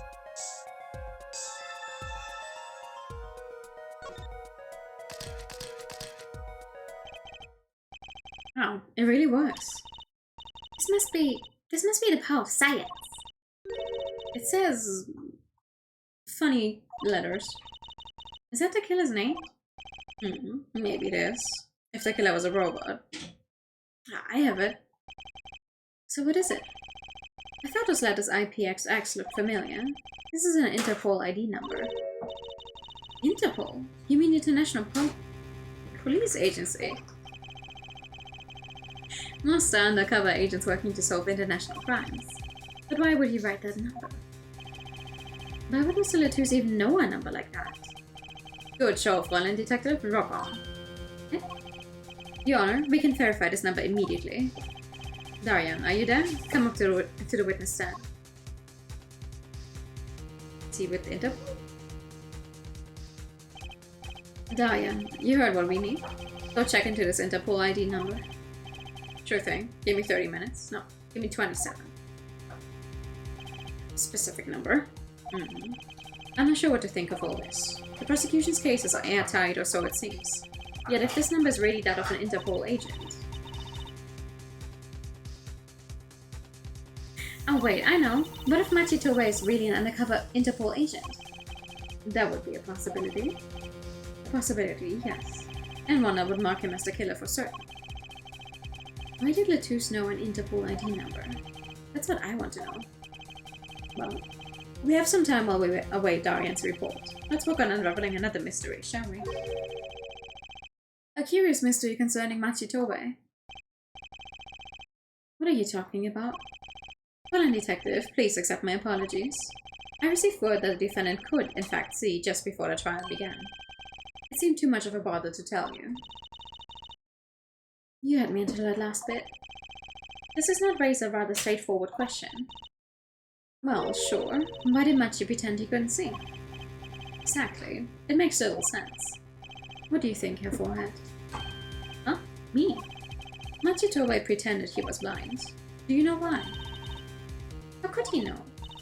Wait, Prosecutor Gavin knows why, doesn't he? He's known from the start of the trial. He's been leading us on the whole time. Something wrong? Do you think perhaps this is all some kind of game? Not at the moment I heard that report. I knew why. I suppose people who have sold over 1 million records really are something else. What does that have to do with anything? There was a reason why Machitoba pretended to be blind, but it wasn't for his own sake. Getting the picture now? It wasn't for himself. Well, Mr. Justice, can you present evidence that shows us why the defendant had to feign blindness? Yeah, of course. Machi had no reason to pretend he couldn't see, which means... no, couldn't be. Good show, her forehead. It seems you've thought of something. I'm trying to figure these things out on my own. I hate having to take my clues from this guy. Very well, look at this. This is why he was pretending he couldn't see. That is Lamiro. Lamiro and Machitoba. Recall their relationship? In particular, their unique arrangement over the years before visiting our country. Lamiro and a pianist, they would always walk together, she leading him by the hand. Would that have to be her leading him by the hand? Grammatically speaking. Even when they got on stage, she would lead him to the piano. She would walk all the way over there with him. That's right, because he was blind. She led him at all times, never letting him go. All times? Yet we have just learned something that makes the arrangement peculiar indeed. Much she could see. Why did they have to keep up this act the whole time? Well, wasn't it part of the, performance? I think there's a simple explanation. Machi did not need to be led by the hand at all. That can only mean one thing. Yeah. Really? It was all the other way around. The one who needed to be led by the hand was Lamiro. Sis? So you mean to say that Lamiro is... she's... Yes, Your Honor. Lamiro is blind.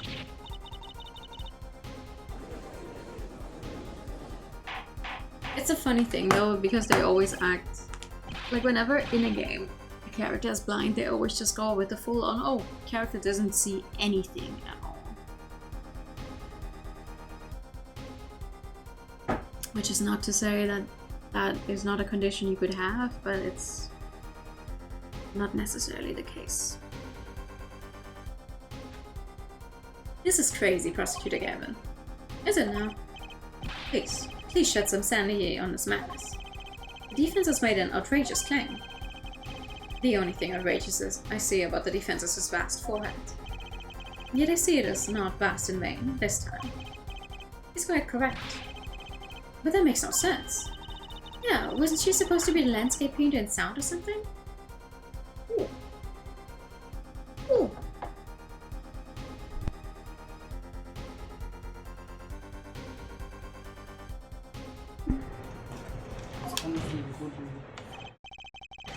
Well, since we have her here, why not ask Lamiro herself? I believe she's still in the witness waiting room. Apollo, what does this mean for our case?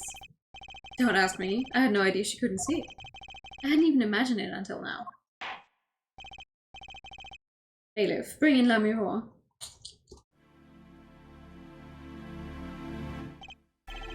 Lamiro, it pains me deeply to call you before us again in this way. And yet I must. Please do not be concerned on my behalf. Besides, she really can see, really. It is true. How funny it is that a tiny lie born in the Bohemian countryside would one day grow to entangle the entire world. So you are? Woo! Yes, as I mentioned before, I have no memory of the time before I became Lamiro. Know too that my memories begin in darkness. The word light has no meaning for Lamiro. I see. You may recall me saying something toward the beginning of this trial, Netford. She cannot. She is legally blind. Which I know, because I've played this game before, so it's always funny thinking back on her first time. Going, oh yeah, she witnessed a crime. And they're like, oh, what did you see? What did you see? I didn't see anything. She wasn't necessarily lying. What's that? I believe I said it was unfortunate this crime had no direct witnesses. Ah. Now, Lamiro, I must ask you to stand once more. Will you testify to the court about your eyes? Jeez!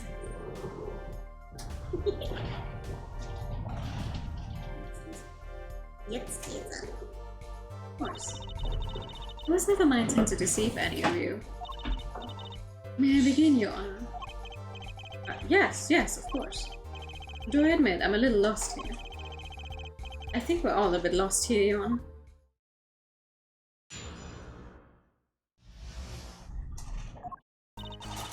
I have no memory of the light. I debuted in a world of darkness and sound. The producer came up with my PR line before he knew this. So, silly as it may sound, I have to pretend I could see. Everyone on my staff knew, of course, but no others. Goodness gracious. But this is a murder trial. I apologize. Oh. Yeesh! It was part of my contract, you see. I was to keep my blindness a secret no matter what. Music is everything for me. I never imagined something like this would. She told us the truth in the beginning, when she said she saw nothing. Very well. As a defense of anything to add? I'd like to cross-examine. But what is there left to ask? There was one thing in the testimony that bothered me. Perhaps it is best we let you get it out of your system. Someday you come to understand the importance of thinking for yourself. Very well, the defense may proceed. However, be aware this court will not tolerate any questions deemed too stressful to the witness. Okay. There was only one part that bothered me. Just let me ask about that and I'll be happy. Okay. Severe weather, finally, like 10 hours after it was initially announced.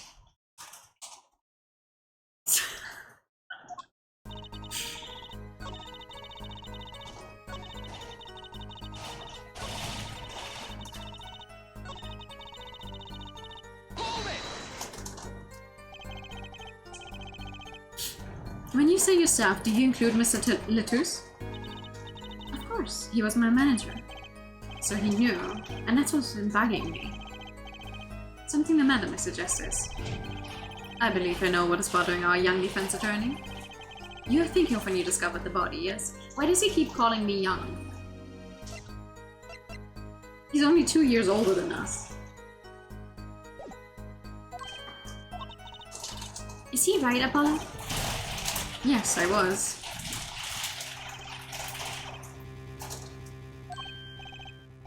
Again.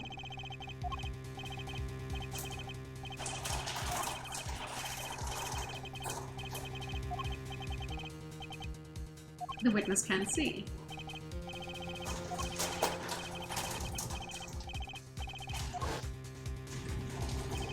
Mr. Letus told me to ask the witness and he named you. Why would he do that? He knew you were blind. I don't know. What did I just say? You need to learn to think for yourself. Meaning what? There's no mystery here if you recall everything he said. Think of his last words once more. The witness, Siren. We've heard them many times, along with a little play acting by our defense. I remember them well myself, but that statement is not to what I refer. I mean what he said before that.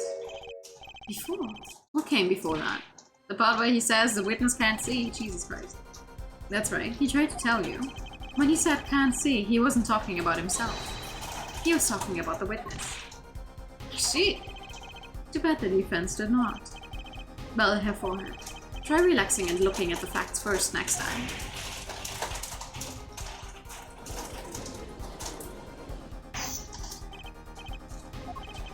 Recall Namiro's earlier testimony.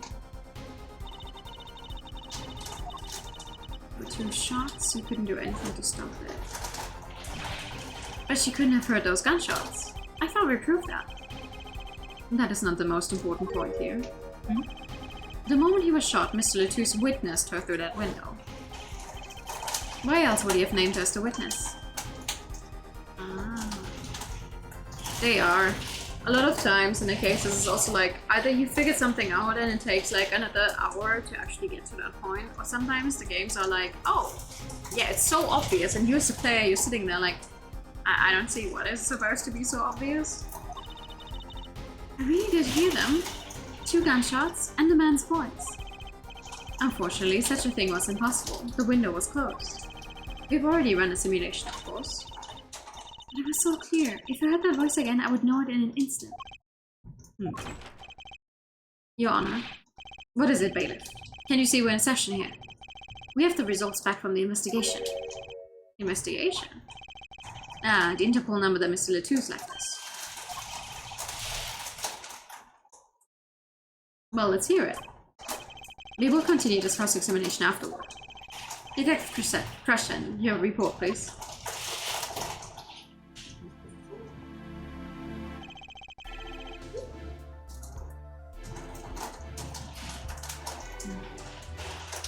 I asked Interpol about that number.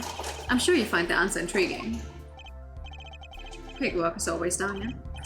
Well, tell us about the number. Is a defendant or secret agent? IPXX314246. The agent registered under this number was Romain Latouche. What? Our undercover Interpol agent was Mr. Latouche himself. He was apparently in the middle of an operation. So when he wrote those letters, he was trying to tell us his own identity. And a cautious killer tried to wipe them away. Mr. Latouche was an undercover Interpol agent, so him being Lamiro's manager was just a cover, most likely. There's one other important detail I found. Well, out with it. It concerns a .45 caliber revolver with a murder weapon. Apparently it belonged to Romain Latouche. He had an Interpol permit to carry firearms. And the registration number on the revolver matched. So the victim was killed with his own weapon, which makes sense. I like that we have a bunch of rain ASMR going on in the background because I fear the microphone is picking all of that up. Yeah. It's hard to imagine someone who wasn't an Interpol agent with such a large revolver.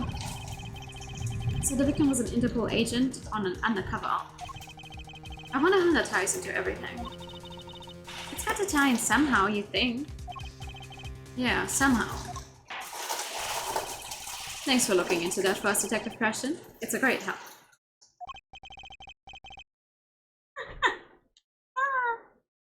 Crazy. Oh, no problem at all, Your Honor. I'll be heading out. Woo.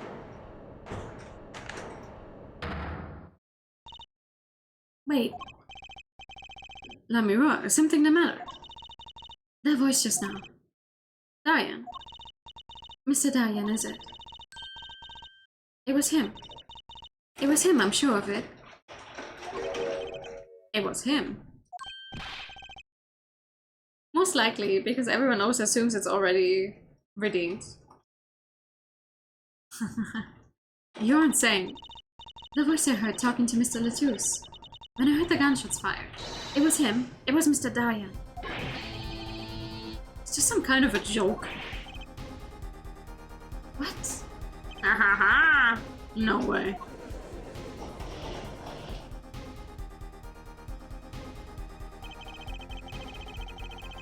The courtroom fell into such a chaotic state, the trial had to be suspended temporarily.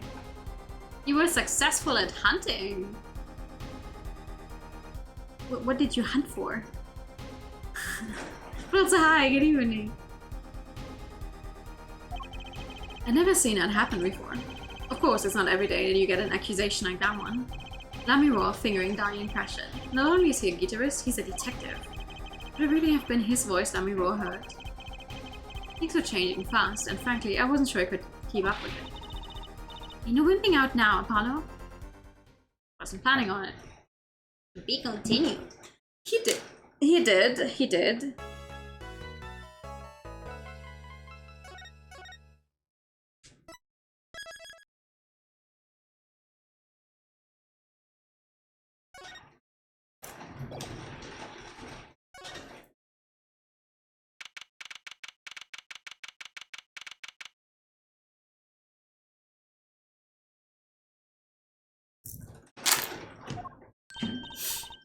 Hey, Apollo. What? Oh, you managed to get one?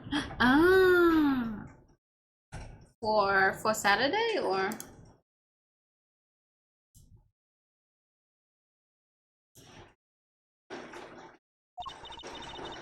well, you know, actually nothing. All the day. I mean something, or maybe not. Out with it. The suspense is giving me an ulcer. Well, you know, the trial today, I was thinking, if you gave it a score, what score would you give it? A -10. The first thing is literally just a funny little, haha, you can claim it, you lose 1 singular point, but you were the first in stream that there's nothing for it. Ooh. Nice. Score. Gee. I guess I would, maybe, well, I'm just as bad as you. See, it's so vague. Clearly. Much avoided a guilty verdict, which is something.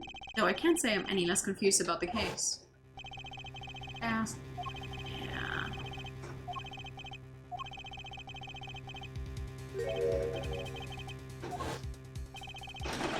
And the victim, Mr. Latouche. Who would have guessed he was actually an undercover Interpol agent?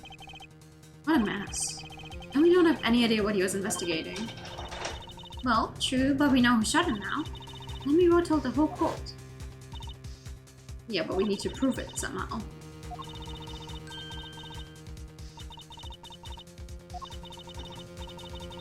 I love her design. She's so pretty.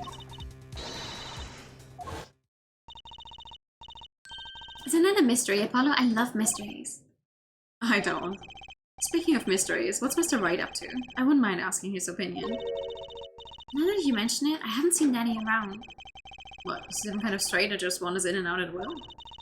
I wouldn't say that, but he has been going out a lot. Some top secret mission, he said. Top secret? Anyway, you can't just rely on him to save the day. And you've got me to help you. We'll be fine. Fine. Right. Well, time's a wasting, as they say. Let's investigate. That's the spirit.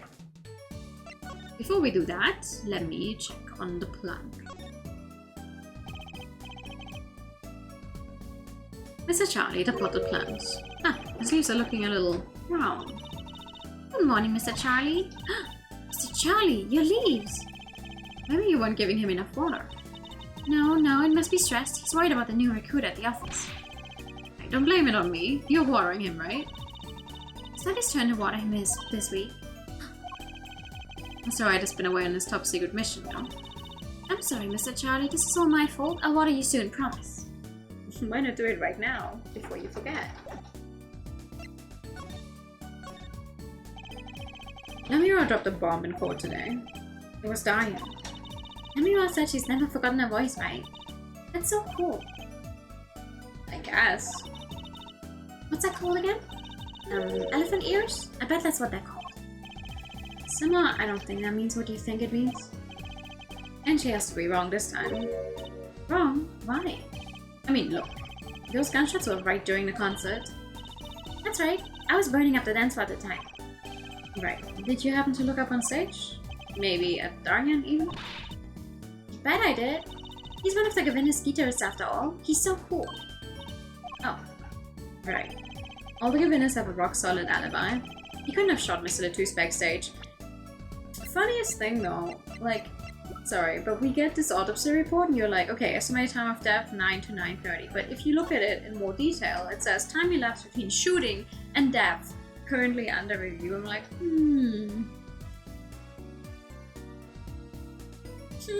when were those gunshots fired?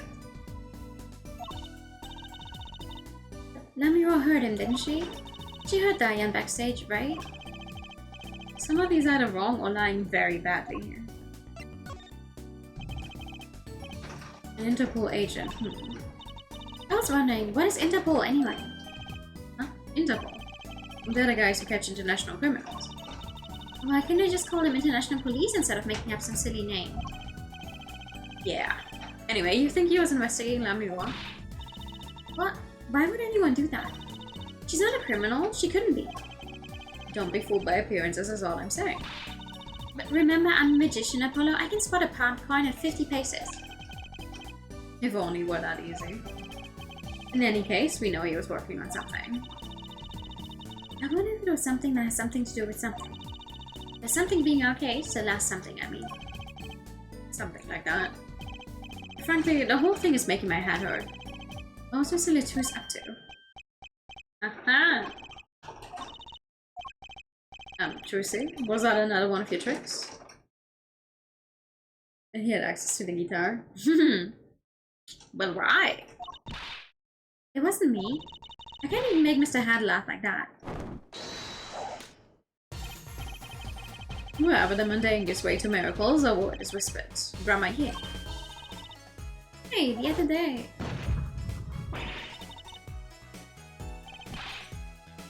Yep.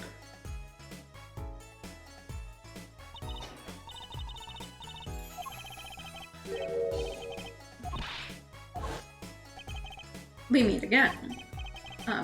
Nice to meet you. Who are you? Could you please stop smirking like that? It's you, Uncle Valen. Uncle Valen? How do you say all of these names? He's your uncle. No, silly. It's a great Grandma Yi, Valen Grandma Yi. The Grand Magician. Yes, it is I, the great Valen Grandma Yi, as seen on television. Could you please stop smirking like that?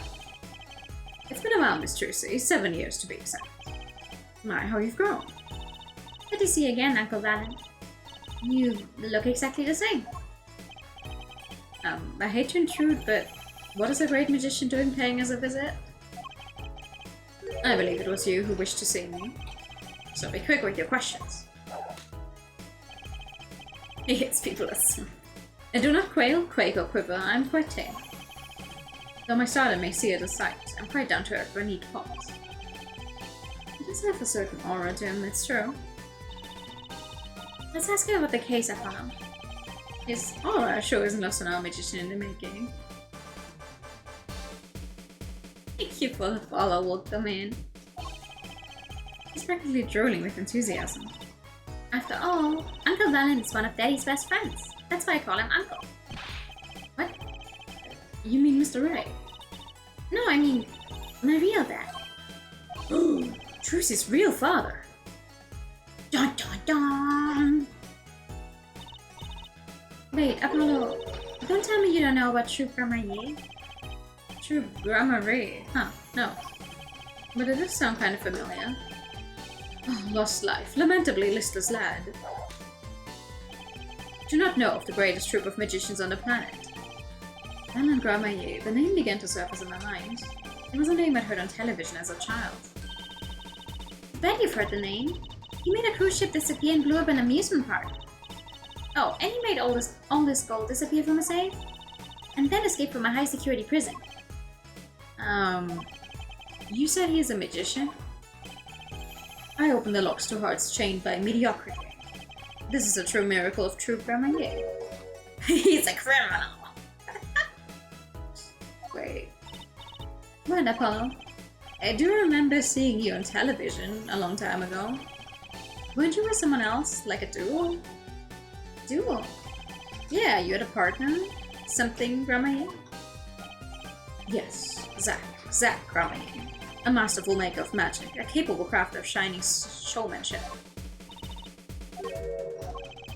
Why is everyone so quiet? Oh, no way. Yep. Once upon a time, True Grandma Yi included 2 grand magicians. Myself, Valen Grandma Yi, and my partner, Zack Grandma Yi. And Zack was... He was my real daddy. Trucy's father, a magician. I guess that makes sense. I had no idea. There wasn't much point in talking about it. Not now that he's gone. Oh, I'm sorry. No, it's okay. I'm not lonely. I got my daddy after all. And you make me laugh, Apollo. Glad that I'm good for comic relief, at least. Not that I see Daddy around much these days. I've been remiss in remembering my reasons for my visit. Reasons? 2, in fact.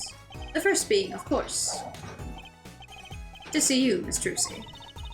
You don't know how happy I am to see you again, Uncle Valen. I'm sure you are. Not one for modesty, are you? When I encountered you at the Coliseum, the first time in 7 years, I could fain not contain my emotions. I wept oceans. And to learn you now defend that poor pianist, that blinded boy. It was a hot topic of talk amongst the staff, you know. And defend him you did. Well, it wasn't all my doing. I'm his defense attorney, actually. No one cares about you, Apollo. And the reason for coming here today was this. That's a videotape. Quite so. A recording of the concert, no less. I brought it for you, Trucy, on behalf of Troop Gamma. Will you watch it?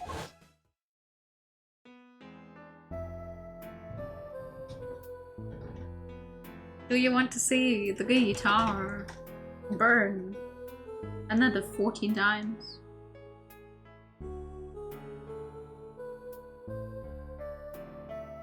Yes, you do.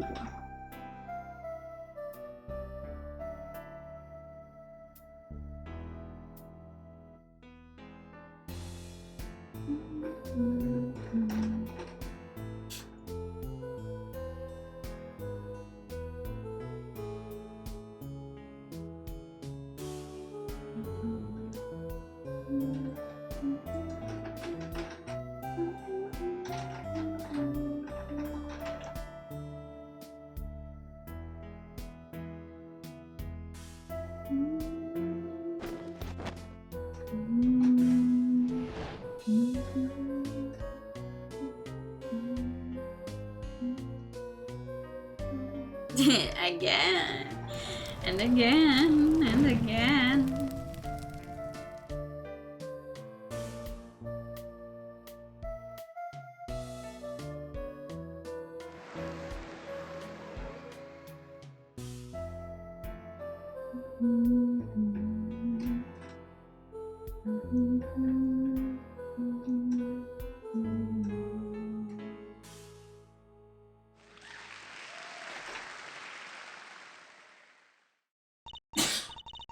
Gesundheit. Gesundheit.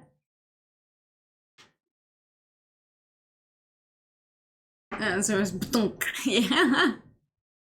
It's almost as good as it was live. Bless you for Mel as well. Thank you. So what's the word mysterious? There are more mysterious things than a song going on. Way more mysterious. This Grandma Yi has good reasons to be here today, but I wonder what his reasons were to be at the concert. A videotape. Well, let's ask him about it.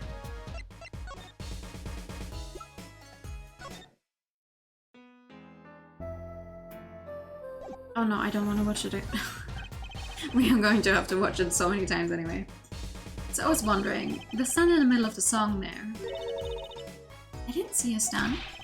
What about Lemmy Rob vanishing and reappearing? Oh, that! I guess I'm so used to seeing that happen I didn't even notice. So young to be so jaded. A simple sleight of hand, a petite prestidigitation. Okay. A modicum of magic from me to you. So that's why you were at the concert? Yes. I was there to watch my trick take to the air. So you're the one who knows how it was all done. Of course, I'm like a deity, but the stage is my domain. I suffer no mystery upon those floodlit wards not grasped tightly twixt my fingers. It is a potent primeval power I possess. Jesus Christ.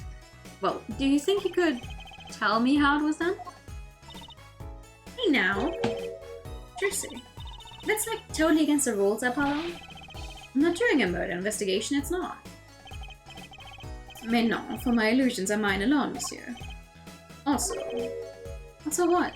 Recall that the terrible occurrence happened later. Well after my illusion entranced the audience. Oh, don't even ask. I won't answer. Too bad for you, Apollo. Whose side are you on? I, Valen Grandma Yi, now make my leave, Miss Trucy. There's no need to rush, Uncle Valen. You should stay a while. I'm afraid I cannot. I may not. I shall not. I've been asked to assist with an analysis, and so I shall slink back to the scene. So, you'll be at the concert venue today? Correct. If you would call me, come to the Coliseum. See you later, crocodile. With a whirl of his cloak and a wink of his eye, he turned and walked out through the door. Normally. Well, there you go, Apollo. Let's get cracking. Right. Well, and Grandma Ye, I've got a few more things to ask him. Foremost among them, that bit of magic that made Lamiroa disappear. And how he knows Trucy and her real father. Oh.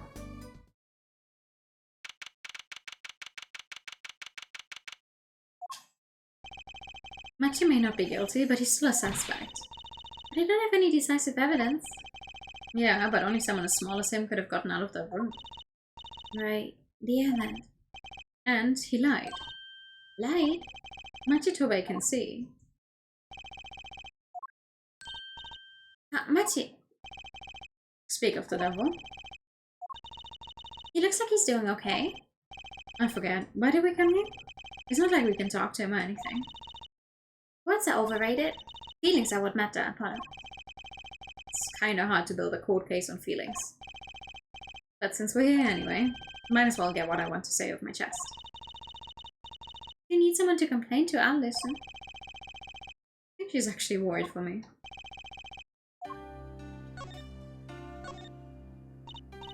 So, what do you think of the trial today? I'm glad he doesn't understand English after all. If he did, he would have been scared out of his mind by a trial. Hey, all's well that ends well. You have to be more goal-oriented. If he's innocent, we win. No, if he's found not guilty, we win. Machi might not understand English, but I bet he gets that better than you do. Huh. I'm glad Lamira testified. What a great person. She even got Machi off the hook by naming another suspect. Darian of the Gavinas, the detective.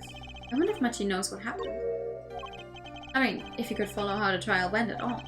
If no one told him there's a new suspect, how would he know? Okay. What is it, Apollo? No, it's nothing. I must be imagining it. Imagining what, Apollo? It's just, I couldn't help but feel that, I don't know, Machi... He doesn't understand what we're saying, right? How could he? He's a young Bohemian, he doesn't speak English. He's not blind, and everyone thinks he is. He might also be able to speak English. Yeah, but my bracelet is reacting to him. Huh? Maybe it's malfunctioning. Or it's scared because you keep making those I'm so mad faces. Is it that bad? Machi lied about not being able to see. But what if that's not all he lied about? If you're curious about it, there's only one thing to do. You should ask him. I think it'll take something big to get to him, some kind of undeniable evidence. I'll be back, Machi. What about this one, though? So, Machi, you can see, right? Machi can't see and Lemmy can. The whole world's gone topsy-turvy. Sorry, Apollo, I don't think we're going to get any information out of Machi. Which makes sense. Yeah, I guess it does. Okay.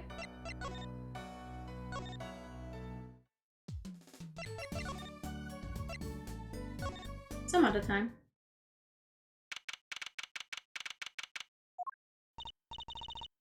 What a great day. It's perfect weather for sleuthing.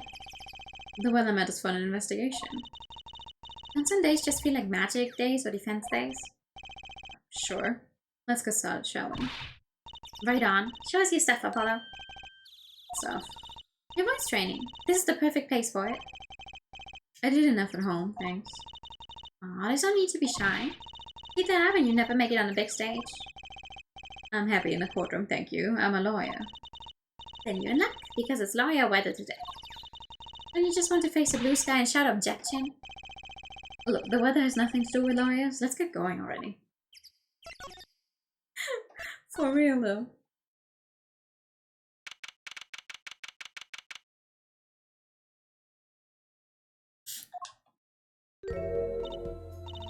Mr. Attorney, let me walk. I'm sorry about today. There's nothing you need to apologize for. You were merely defending Machi. Are you okay? Alone, I mean? Humans are blessed with 5 senses. Even robbed of one, we get by. Though it does make being a witness rather difficult. Speaking of seeing, you knew who you were before we spotted you just now. And we weren't even talking. I heard your footsteps several times today before. Oh, you must have great ears. Houston heard the crime taking place.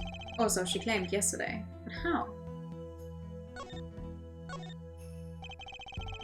That was quite a statement you made today in court. About hearing Diane Christian's voice at the scene of the crime. I did not know his name. But I never forget a voice.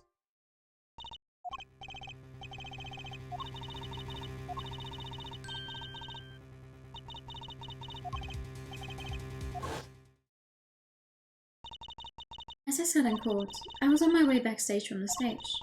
That is when I heard his voice. I'm guessing Diane and Mr. Letus were talking about something? The next moment I heard these gunshots. Why didn't you call security? To be honest, though the noise was quite frightening, I never imagined the gunshots might be real. And I wasn't quite in a hurry myself. I left the scene at once.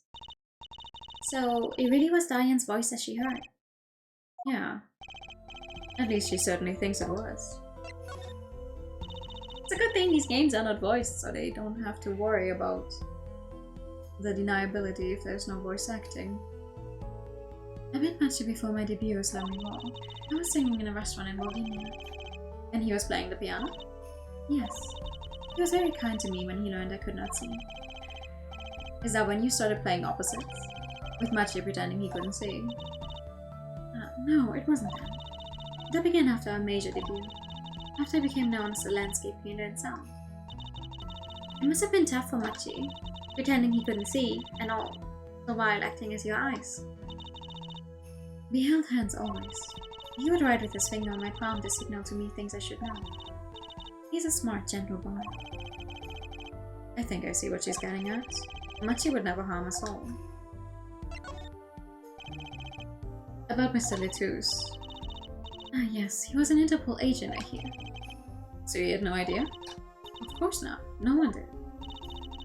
I guess that's what it means to be undercover. But someone was after him. They had to know who he really was. Why did he pose as my manager? I do not understand. You have no idea? I can only assume that he was investigating me, but why? What makes you think that? Perhaps it is not so, but I cannot deny the possibility. Because of my condition, as my present is veiled in darkness, so too is my past clouded for memory. Clouded, right. The darkness that I fear is not the darkness that I see whenever I open my eyes. The real darkness lies in my heart. In your heart? I have no memory of the time before I became Lamuel. I awoke from darkness into darkness, you might say. I was singing in a restaurant those days. What was it that she said about not being able to remember the light? I do not know my past. Perhaps I committed some terrible crime in my past. Everything before becoming Lamuel is lost to me. But I don't think you... I can think of no other explanation. Why else would an agent of Interpol approach me? Do you think your past might be related to this case? No way, that seems really unlikely to me. I mean, you're such a sweet person, Namiwa. I thank you. Matty too tells me this often when I fear who I might have been. Well, let me show you something. Let me show you something. You took a look at your performance again? It was even better the second time. Thank you. That reminds me, there was an incredible illusion you pulled off. Illusion? When you teleported from one stage to the other, remember? Yes, apparently they hired a professional magician. I was wondering, do you think you could tell us how it was done? I'm afraid I cannot. Mr. Gramaye made me swear to never tell us all. I was afraid of that. Not to be a magician if you can't keep a secret, you know? I'm reminded that I wish to speak to you about something. Yes? When I was walking this hallway before, I stumbled upon a small device of some kind. It was lying on the floor. Device? Maybe you mean this? It's been lying there since the day before yesterday. Might I touch it? I thought as much. What? What do you think? This is one of our headsets. Everyone at staff wears one during a concert. I wonder whose this is. We use it for communication. It would be quite inconvenient should it go missing. We'll hold on to it for you then. We'll give it to Prosecutor Gavin when we see him. Yes, that's best. Thank you. So can I put it on? Receiver transmitter for voice signals. All concert staff wore one. Headset attached to Trucy. Attached? I'm not some kind of robot at all. Everyone on staff was wearing one of these headsets. This might warrant some further inquiry. Well, let's show her then. Can I ask you about this headset, Lemuel? You said that all concert staff were wearing one. That's correct. You need them to communicate across such a large stage. Everyone on the staff had one, of course. And all of the band members too, I should think. So Prosecutor Gavin and his lackeys had them on too, and they're quite helpful, though limited. They only work within 30 feet or so. After all, they're only for use on stage. And the strongest signal would interfere with the sound system. That makes sense. You'd think someone would notice if they dropped their only communications lifeline. So why was this one lying here? Yeah, I wonder why.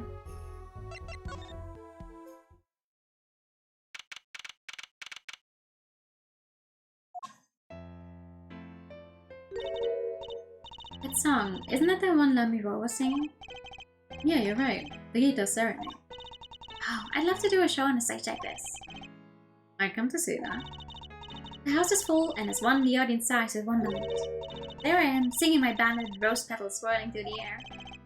Not bad. Wait, aren't you a magician? Oh, that's right. I was a magician, wasn't I? Some dedication.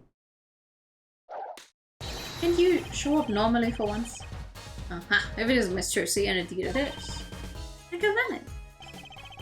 What exactly are you doing here? I take great responsibility in tasks undertaken. I'm inspecting my equipment of illusion to make sure naught is amiss. The Lamiro teleportation illusion, ooh! Should anything go wrong, it would reflect poorly upon me and my troupe. As I went about my exacting examination, I happened to notice a piano. And I remember the fair lady's melancholy melody. Hey Apollo, maybe Uncle Venom can shed some light on this whole thing for us. Maybe. I was wondering about the show the night of the murder. Lamiro's vanishing act was your illusion, right? Indeed. The purple prosecutor petitioned my performance. At the climax of the song, he said make her disappear, like a dream. A dream? Yet, what can I work with on a stage meant for musical endeavors? There are none of the conveniences of a stage built for sorcerers' acts. It was a challenging task, and so I accepted. She disappeared from the top of the tower. But in order to move, you would have had to use some sort of secret tunnel. Secret tunnel! People come to me because I'm a professional among professionals. My illusions are custom-made for a time and a place. Now, because of the murder, all the eyes of the nation are on this concert. Not a bad thing as far as the fortunes of Troupe Grandmayer are concerned. In church. So you were here checking up on your trick to make sure it went well? And went well it did. Now, speaking of pianos. That piano over there troubles me. Troubles you? Why? Why? Why do you ask why? I think it's probably quicker if I just go check it out myself, thanks. I know what you're thinking in that head of yours. Grandmayer, yes, you say. I recall seeing you on television. Something of that sort. Actually, yes, you're right. Ow, he just read your mind, Apollo. Oh, everyone tells him that, and he made a good guess. It was 20 years ago. A young magician, a genius of his time, came down among us. His name was Magnifique Grandmayer. It was he who began the great Troupe Grandmayer. At his prime, not a day passed that he did not play upon the screens of every TV there was.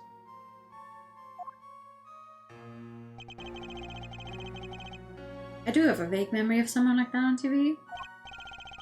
Yet several years ago, that time came to an end. My troupe pulled a vanishing act, yes.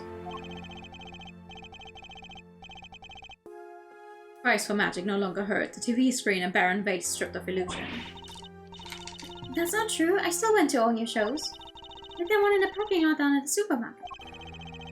When you start playing in supermarket parking lots, you know you're in trouble. We hone our skill at these small venues, always awaiting our time. Yes, one day we will rise up from obscurity onto fame's shining stage once more. I do this not only for the magic that is Grandmayer, but for my partner. Your partner? You mean... Yes, Zach Grandmayer.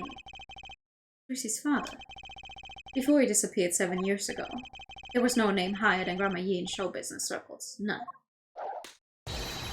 I will see us return to glory, I, valiant Grandma Yi. I found the magnificent Grandma Yi was truly a genius, a work of miracles. I'll never forget the one I saw when I was little. How you made that whole jumbo jet go, what happened to the jet again? Apparently someone doesn't remember it as well as they thought. Of all the would-be magicians who came to his door, only Zack and I had the talent. In no time at all, Valen and Zack were the shining stars in the Grandma Yi crown. Cool, huh? And Zack Grandma Yi was my daddy. Now that Magnifi and Zack are gone, I have but one wish. Let it be I, Valen Grandma Yi, who brings the Grandma Yi miracle back to the big stage. I'm rooting for you. Miss Trucy, you cannot grow up quick enough. I need your skill by my side. One skill coming up. How do you manage to get off the topic of the case so quickly all the time? Well, what is with the piano then? That's one big piano. I've never actually played one. You should get Mr. Right to teach you sometime. No good, he can't play either. Kind of feel bad for the guy now. Maybe now's my big chance. Stand back, this could be the debut of a prodigy. Prodigy. Ew. Did you make that noise just now? Let me try it again. You know, I think something's stuck in the piano. Let's take a look under the hood. Thank you for the hidey time in the posture chat. Ooh. And the pad. Huh, look, this was stuck between the strings. It looks like some kind of switch. It's the second time today we see the pink quote. Someone must have thrown this into the piano. It's a switch for something, and that's about all I know. I mean, you could press it, see what happens. About his new favorites, it seems like it. Okay.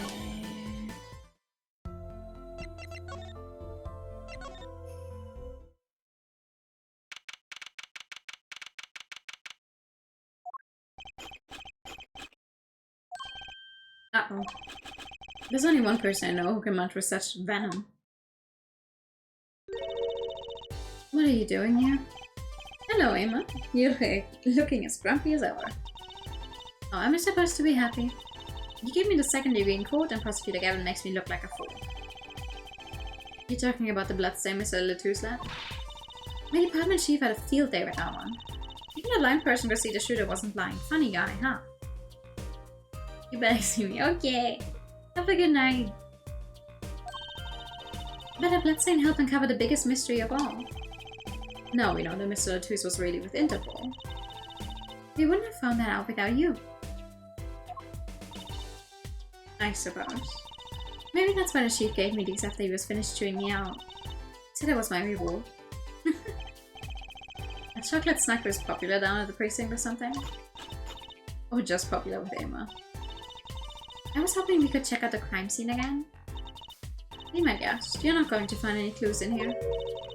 Though I did find something strange. Something strange? Oh, something strange. Thank you, please no. I met my embarrassment quota for the year, that's for sure. Well, that's a good thing, isn't it? Thank you for the resub, Flo. How? I mean, think about it. Now you don't have to be embarrassed about anything else over here. Only it worked that way. It just bugs me to think that little cat outsmarted me. And it makes him even more suspicious now that we know he can see. He could have seen the air duct and he could have shot that revolver. But that's not how it sounded in Lamy Ross' testimony. You mean her saying she heard Detective Diane's voice at the scene? That's right. Why can't we have a normal, straightforward killing once in a while in this country? Because that's not how the Ace Attorney games work. Never. And never will.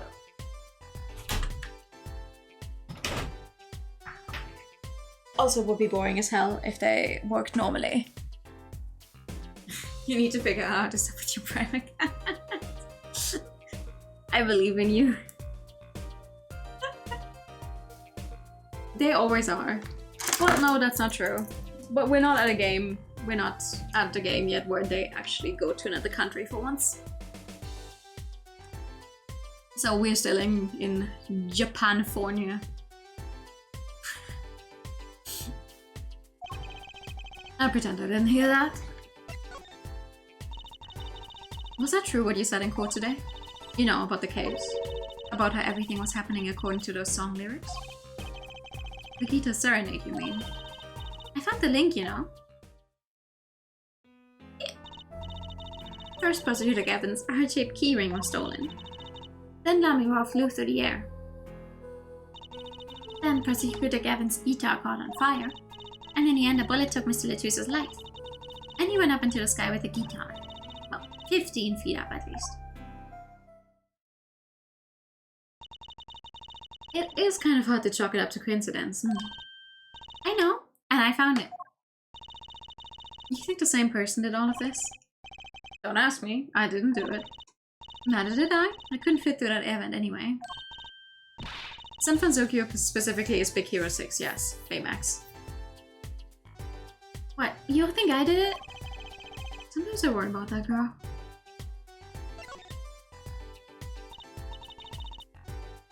So what did you find? It's so little I must have passed over it yesterday. I found it under the sofa. What is it? Part of some device, I think. I have no clue what. The bit sticking out from the end looked familiar, so I had it examined. Turns out it's an antenna. Ooh, like on a beetle? Like on a cell phone. This device must use an electronic signal of some sort. An electronic signal, you say?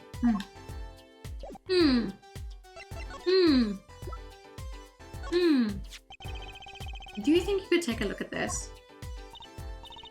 A small device. Looks like a transmitter. A transmitter? You press the switch here and it sends out a signal. No idea what it's for though. Signal? You mean an electronic signal? What is it, Apollo? Say, Emma, you know that strange object you said you found? Oh, this. Let me try pressing the switch. Oh! It's on fire! Emma's device is on fire! What's the big idea?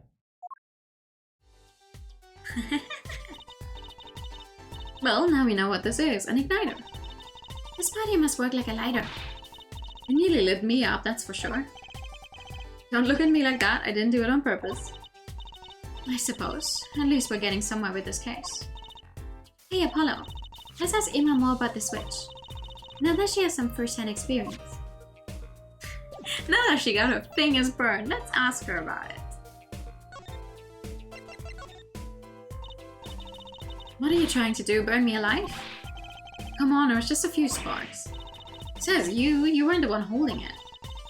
There's enough sparks flying around here just with you two talking. Anyway, now we know this is a remote for an igniter. Let me see that for a second. Well, this is definitely a little transmitter. The signal's weak, probably only reaches 30 feet. A transmitter, huh? Triggers an igniter within 30 feet. Incidentally, if you look at a cross-section diagram of the stage area...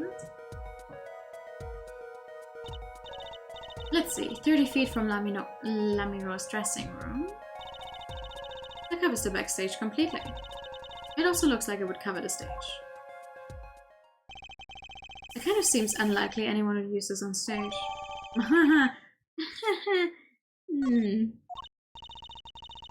Guess I must be getting on with my investigation.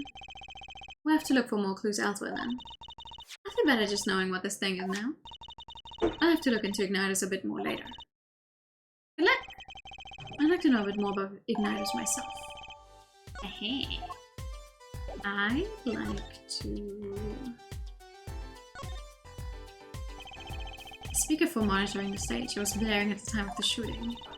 It's a pretty old model for such a nice place. I guess I don't care about the sound quality back here as long as you can hear it. Not that a loss of fidelity could possibly make the music worse. But speakers must cost a lot. You have any idea how much a nice one that size would cost, Apollo? Probably a good 10 years of your allowance, give or take. What? Almost $600. $5 a month. Poor Trucy. Wait till she finds out you need to buy 2 speakers for a stereo.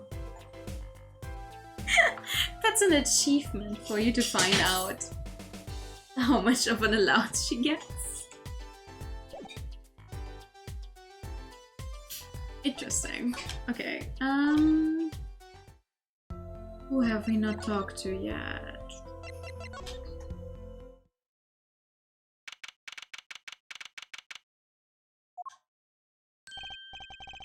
What? Come to laugh at the murderer? Oh yeah. The old bag opens her pie hole and wham bam, my life goes down the chute. Thanks. They won't let me walk while I'm a suspect. Diane isn't in the best of moods, is he? Not many people are these days, it seems. It is a crime scene. Not exactly the happiest place to hang out. Gavin had to go rub salt in the wound. My alibi's rock solid. Rock solid. Oh, talk to me then. So, about your alibi? You have to ask. The shooting happened right in the middle of the 3rd set. That's right. Music was playing when we heard those gunshots. And found Mr. Latou's dead. I've got 10,000 witnesses who saw me too. Right there on that stage. Yuki did playing with something else. That's thinking she's only 15 in this game. Yeah, to be fair, I never had an allowance. So like... $5 a month. Ooh. Next little lady. See? This whole thing's a sham. I can't believe they aren't letting me work. There's no need to yell at me. It's Lemmy-Ra's fault. She was the one who said she heard his voice at the moment of the crime. Man, I never even talked to that old windbag. How could she possibly identify me? Why are you calling her an old windbag? How old are you supposed to be? You're 24. She's 40.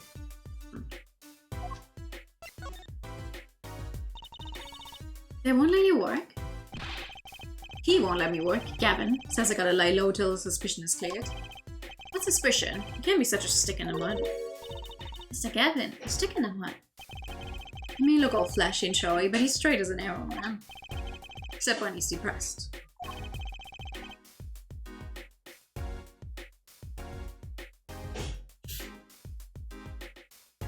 You just a choice if you wanted something every competitor uses welcome. Yeah, same.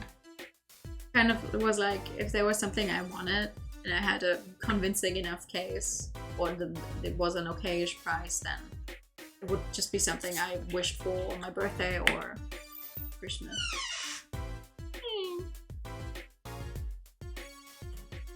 You ain't whining the other day. Oh, you mean the thing with the mixing board? Well, he's a perfectionist. He cares for his music.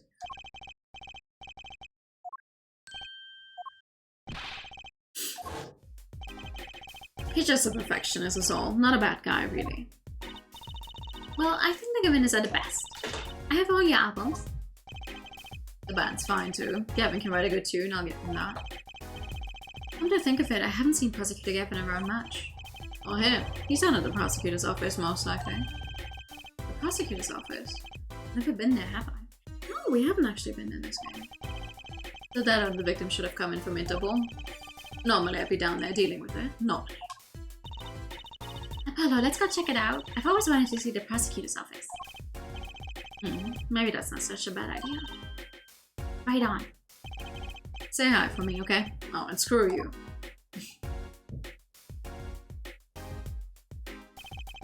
And tell him I went into the crime scene. Where we going now? Hey, wait. Yes? What do you really think happened? Really? You don't think I did it, right?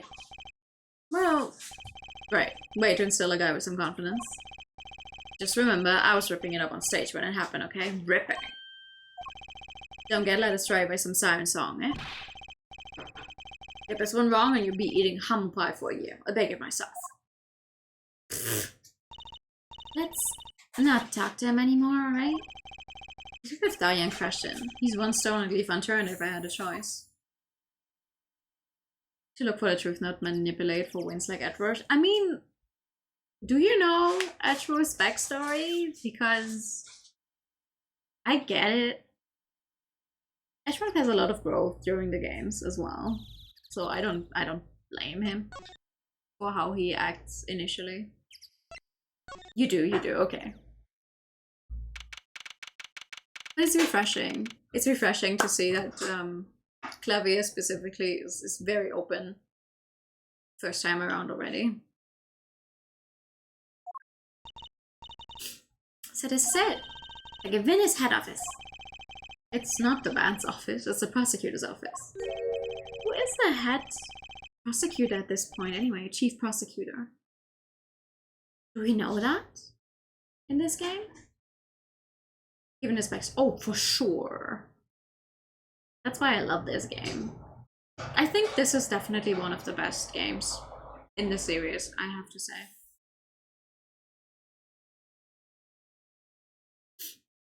Or it has some of the best cases, for sure. So I'm asking, what is this creepy thing? Object, whatever. Looks like Prosecutor Gavin is on the phone. Oh, well, guess we'll have to come back. Or we can hide behind a bookshelf real quiet like. That's eavesdropping. Right, we'd just be waiting, quietly, so he won't notice. What if he heard something scandalous about the band? She'd make a good reporter for a gossip mag. What? A replica? So why was he after it in the first place? Yeah, Lutus. Lutus? Look, don't talk to me about those beginnings, okay? Just give me that report, chop chop. And stop leaving mysterious objects in my office, okay? Genuine eavesdropping. Sounds like this when I start to miss Darian. Oh. Hi. Hiya. Hehe. Just how we drop in. Hope you're not mad. How could I be? There's not enough tea here in the world in any case. Have a seat. I see you to Gavin, the philanthropist. Watch and learn, Apollo. She just gets a pass because she's so cute. So, who have you come to see? Huh? Xavier, lead vocalist for the Gavinis, or Prosecutor Gavin, scourge of the courtroom? What do you think he means, Apollo? I think he's giving us a choice. You can either ask him about the concert or the case. Which way to go? Well... Hi! Hi!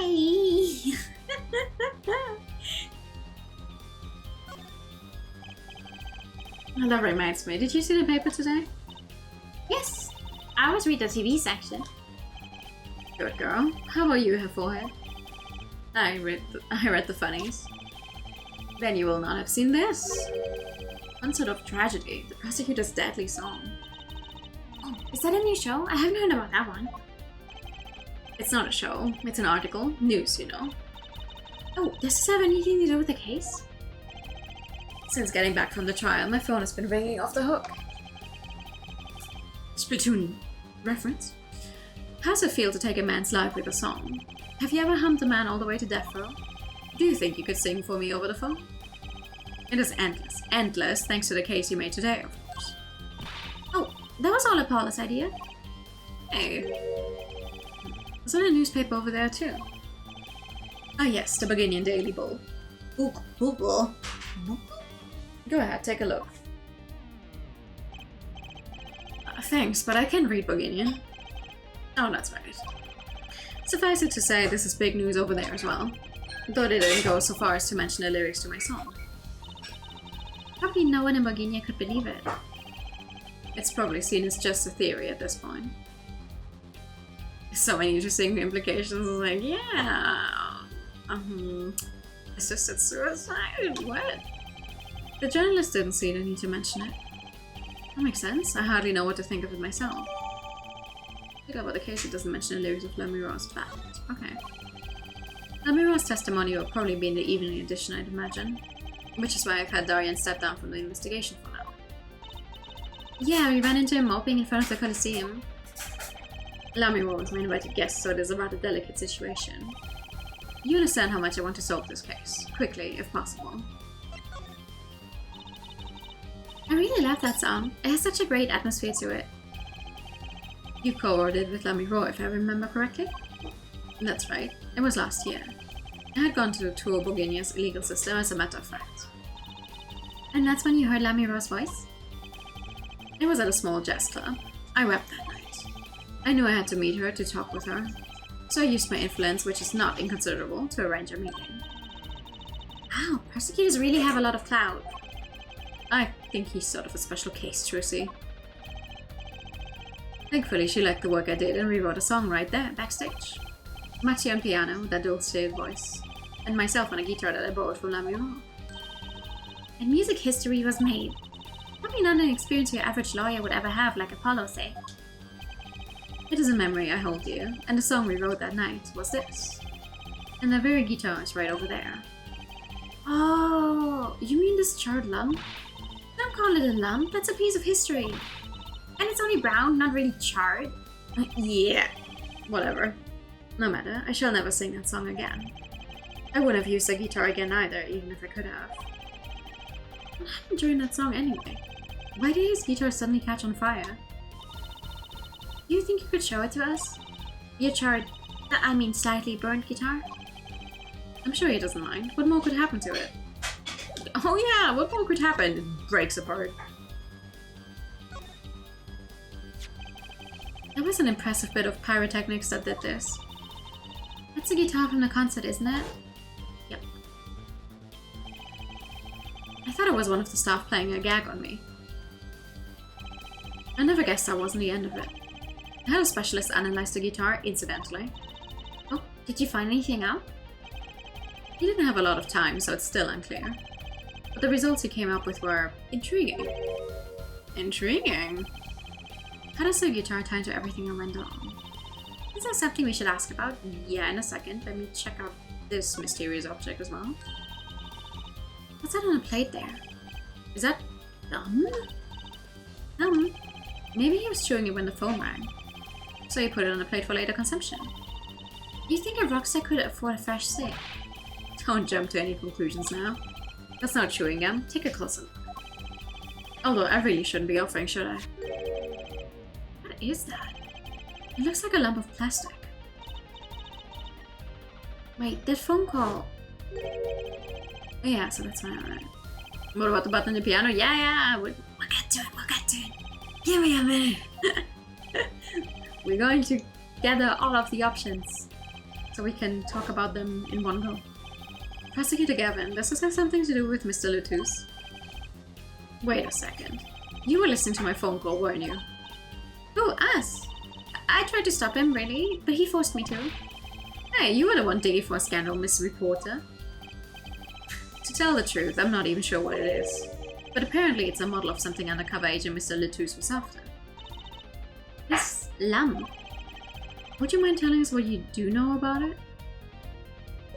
Okay, there we go. It was a beautiful instrument. It was played lovingly for many years. A guitar befitting a woman like Lamuro. How did it end up here? She gave it to me. I mentioned how much I enjoyed playing it that night and she made a present of it. So this guitar is from Bohemia? That it is. We couldn't carry it on the plane. Changes in air pressure and humidity ruined the wood. So we vacuum packed it in Lamuro's studio. I used a special shipping service available to me for transporting evidence. They brought it right up to my office for me. Pristine and untouched. See, prosecutors do have a lot of clout. I still think he's a special case. Such a valuable guitar. It's too bad it got burned. It really is. What was it that you were saying earlier? Something about intriguing results from an examination of the guitar? That's right. What was that all about? Well, you know how guitars have a round hole in the front? It is called a sound hole. Ah, so that's what it's called. Well, they found something attached to the wood just inside the hole. A broken device of some sort. A broken device? Yes, this, in fact. The examiner's busy with evidence for the case now, however, so he'll be checking this out once he's finished with everything else. Odd, the device looks strangely familiar. This was found in Miss Letus's bag. It's apparently a replica of something. A replica? It's a small lump about 1.5 inches long. We analyzed it, but there's not much to say other than it's a lump of plastic. It would make for pretty nice design on a nail though. Perhaps it was to be used in the identification of whatever it is a replica of. You mean whatever Mr. Latus was after? That seems to be the most logical explanation. Well, what is it? Don't ask me, Fräulein. Oh, if you don't want to tell us, you could just say so. I've put in a request to Interpol via my contacts in Bohemia, but apparently there's a block on information somewhere along the chain. Oh. There's something either Interpol or Bohemia doesn't want to share. Something about this little piece of plastic. Mr. Latus went through all the trouble to become Lamiro's manager, just to come to this country to find out more about his lump. And he died for it. I've sent someone to the Colosseum to fetch Lamiro. Perhaps she knows something about it being a Bohemian. Would you care for... Wait, which one am I supposed to show you? This one. It has to be one of these. What is it, Apollo? The device that was found in your guitar. Take a look at this. Why, that looks like the same thing. What is it? It's an igniter. Another one. It was at the crime scene in Lamiro's dressing room. Detective Sky found it, actually. At the scene of the crime. What could that mean, I wonder? I believe that covers everything I'm at liberty to talk to you about. Oh. Thanks for dropping by, Herr Forehead. Thanks. Why, you gave me so much information. That igniter, for instance. Oh, that. I've never met an attorney so forthcoming with the prosecution. It's a big help. Or perhaps you're just a tad naive. I guess I could have hid it, but somehow showing it felt like the right thing. I could say the same to you, Prosecutor Gavin. Thanks for the information. About the strange lump of plastic. The one that Mr. Latus was investigating. Hey, that's right. I've been thinking, Herr Forehead. We encounter many incidents in our lives, all of us. Not all of them simple. Especially not the ones where people are killing to song lyrics. That is why I try to at least remain simple inside. And I keep a simple goal to discover the truth. That's why I like to keep relations civil, yeah? That was all.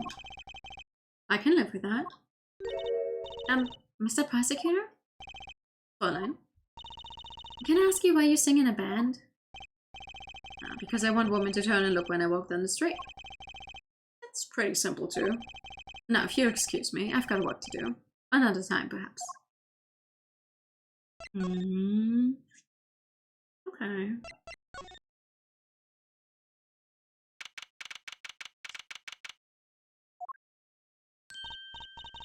Oh, it's you. You came at a good time. Hello there, Emma. What's up? I don't know if you know where Lamiro is. Well, I saw her in the backstage hallway a while ago. Yeah? That's strange. What's strange? I can't find her anywhere. I was supposed to bring her to the prosecutor's office. Lamiro's missing. It's hard to imagine her wandering off somewhere on her own. Being that she's blind and all. Yeah, we'll have you look for her. Great, thanks. Okay, let's see. There's only so many places she could be, right? This place is deserted. I wonder where Lamiro went off to. I'm sure she's okay on her own. She seems resourceful. I guess, but I can't help worry about her a little. What about the stage?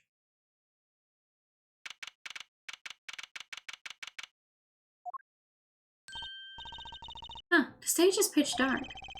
The power breaker must be off for this section. Right. I'll get someone. It was really dark out there. Dark. That's all Lamiro has when you think about it. What would it be like to live in a world of darkness? Hey, Apollo. Huh? What? Doesn't something about the stage seem different to you? Like something's changed? Changed? I can't put my finger on it, but it's bugging me. Now it's bugging me too. What's she talking about?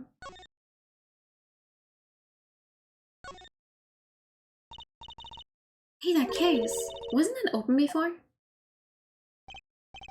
Huh, I guess someone closed it. Wait, look! Where the case closes. Something's sticking out that doesn't look like an instrument. You don't think it's... Let's open it, Apollo.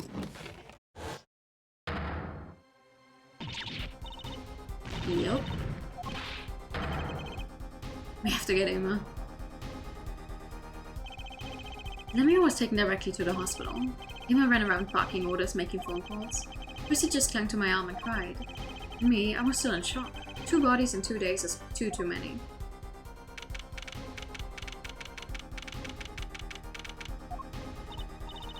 Ima, how's Lemire? Is she okay? You? We all owe you big thanks, that's for sure. So, she's okay? Yes, she came to a short while ago. You phoned her before it was too late. That's good to hear. So what happened? Someone attacked her. She was struck on the forehead. By who? We don't know. But a hit on the forehead, right? That's right in front of her. How could she not see? Oh. Right. Would you like to see her now? Is that alright? She wants to thank you for saving her life. Lemire. Mr. Attorney, you were the one who phoned me. Thank you from the bottom of my heart. I'm just glad you're okay. Tell me, what happened?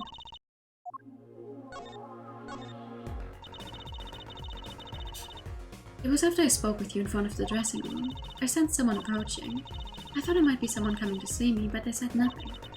When I went to return to my dressing room, you were hit. I knew the very moment I knew. The assailant was trying to kill me. Oh. It was lucky for me the first blow did not knock me out. I turned and ran for the stage. Someone was chasing me, I could hear footsteps. Yet I reached the stage first. Why the stage? I had overheard maintenance people talking. The power to the stage area was off, they said, for electrical. Darkness is my ally. There was a contraband case near the stage. That is where I hid. So the assailant couldn't see you? Once in the case, I'm afraid I passed out. That sounds like a really close call. Do you have any idea who it might have been? Unfortunately, no. Whoever it was, they said not a word. Too bad. Yet, when I consider that I was struck high on the forehead, I must conclude that whoever hit me was taller than I am. Good point. She's sharp. She is. And you're much taller than I am. You're about as tall as Apollo. So that means it was likely an adult and probably a man. Could it be him? But why would anyone attack you, Lemire? The detective asked me this too, and to her I gave the same answer I give you. I do not know. Let me show you something.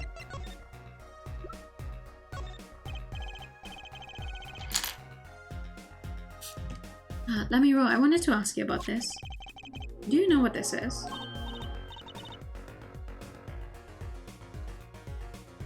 This is what? Mr. Latouche was carrying it. It's a replica of the thing he was after.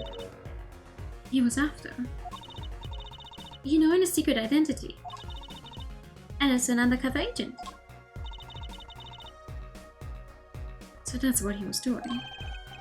You mean you know what? Yes, I know, of course. This must be a Bohemian cocoon. Or rather, a convincing replica thereof. Why haven't I heard of a Bohemian cocoon before? Why would he be carrying this around? Was it some kind of souvenir? I wonder. Let me talk about this then. Well, they call it Bohemian. It must only be found in Bohemia. For certain, all in Bohemia know of these. It's a cocoon, so do you get silk from it? I do not know the details, I'm sorry to say. I thought she said all in Bohemia knew of this. There's one fact I do know about the cocoon though. Something all in Bohemia know. What's that? The cocoons, they're not to be taken out of the country. If someone does and is caught, they will be put to death. To death? Why? I do not know. Yet if Interpol was involved, I'm sure there's a good reason. But this is just a piece of plastic. He was carrying a replica, but looking for the real deal. That's my best guess. So that's what he was up to? Tracking down Bohemian cocoon smuggling. Smuggling? Smuggling? It seems I was marked. Marked? Life changed for me with the popularity of my songs. I began to travel around the world. So you could have brought those Virginian cocoons with you? On my trips, yes, that was probably the suspicion. And Mr. Letus was placed as an undercover agent to look into it. Virginia is a small, sheltered country. Not many of our people venture into the world outside. Is that why they suspected you? But Mr. Letus wasn't a Virginian, was he? He was an Interpol agent, which means... What, Apollo? There must be some reason why Virginia doesn't want those cocoons getting out. Something scary enough to get Interpol involved. Like what? How could such a tiny ball of thread cause such a commotion? Cocoon smuggling. And Mr. Letus had Lamiro marked. It couldn't be her. Oh, there's one other person I need to talk to. Thank you for talking to us, Lamiro. It was the least I could do. Actually, I have another request. If it is within my power. I need an interpreter, someone who speaks Bohemian. Apollo? Would you come with us if you're well enough? I see. Yes, of course. I shall accompany you. Where are we going? Come on, Trucy. We're about to get to the bottom of this.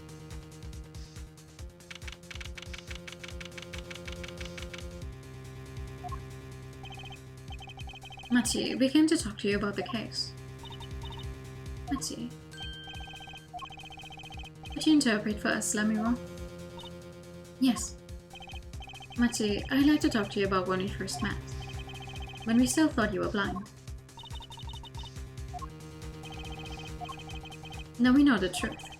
You can see, right? I was completely fooled myself. Matty, isn't there another secret you're hiding from us? Wait, Mr. Attorney, what do you mean by secret? What do you mean by secret? Well... If I'm not mistaken, you know something about this, don't you? Hey, you got a reaction. A big one. Matty, you didn't... Trucy and I are trained to see people's uncertainty. Not that we would have needed any training to see that one. Mr. Attorney, please tell me what this is all about. Lamiro, please interpret. Very well. I know you know something about this by your reaction. If you won't tell me, I might have to give it to the prosecution. And have them look into it. He asked you to wait. Do not be so hasty. Matty. What the little goat? Do you know everything? Yes, everything. Well, sort of. Have him tell us about it. Very well. Aha! What is this cocoon anyway? The cocoon, the silk, is a potent cure. A cure? It must cure some disease. It's a cure for incuritus. Aha ha ha. A cure for incuritus. What a name. But if it's a cure, why keep it in Bohemia like that? Just think of all the lives they could save by sharing the medicine. I do not understand the reasons myself. Okay, well, at least we know what it is. A cure. And Mr. Letus was after cocoon smugglers. Wait, was Matty... Matty, you weren't... You couldn't be a smuggler, he's so little. Well, you're only 15, you're sort of a magician, aren't you? It's giving us a cure for an incurable disease. Uh-huh. Well, that's true, I'm sort of a magician. She said sort of, oh, to have a copy of that security camera tape. Well, Matty, are you a smuggler?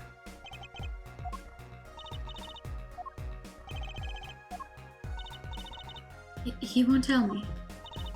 First he plays blind, now he plays dumb. I wonder, do you think he brought a cocoon here to sell it to someone? If Matty really did bring one into the country, was he planning on making a deal for its sale? I can't go home. Can't go home?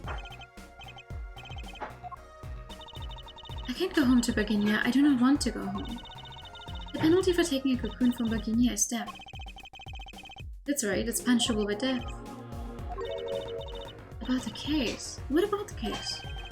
He wants to tell us about Mr. Letusa's death? This meeting's over. Bruh. Diane. What do you mean? Visiting hours aren't over yet. There's a call for Machi from the Virginian embassy. This meeting is over. Sorry. Just give us 5 more minutes. We can call them back after that. Sorry, no go. Come on, piano boy, we're leaving. Diane, wait. I never liked you. I don't care. Huh? Darn it, we were so close. He was about to tell us. Hey, Apollo. He didn't want us to hear what Machi had to say. Apollo! And there can be only one reason why. Why is everyone ignoring me? Oh, sorry. This is it. I know who I'm after now. It all happens tomorrow. In court.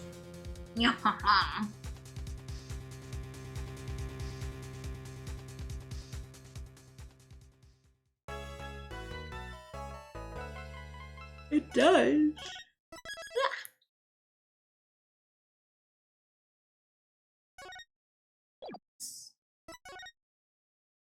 Very good.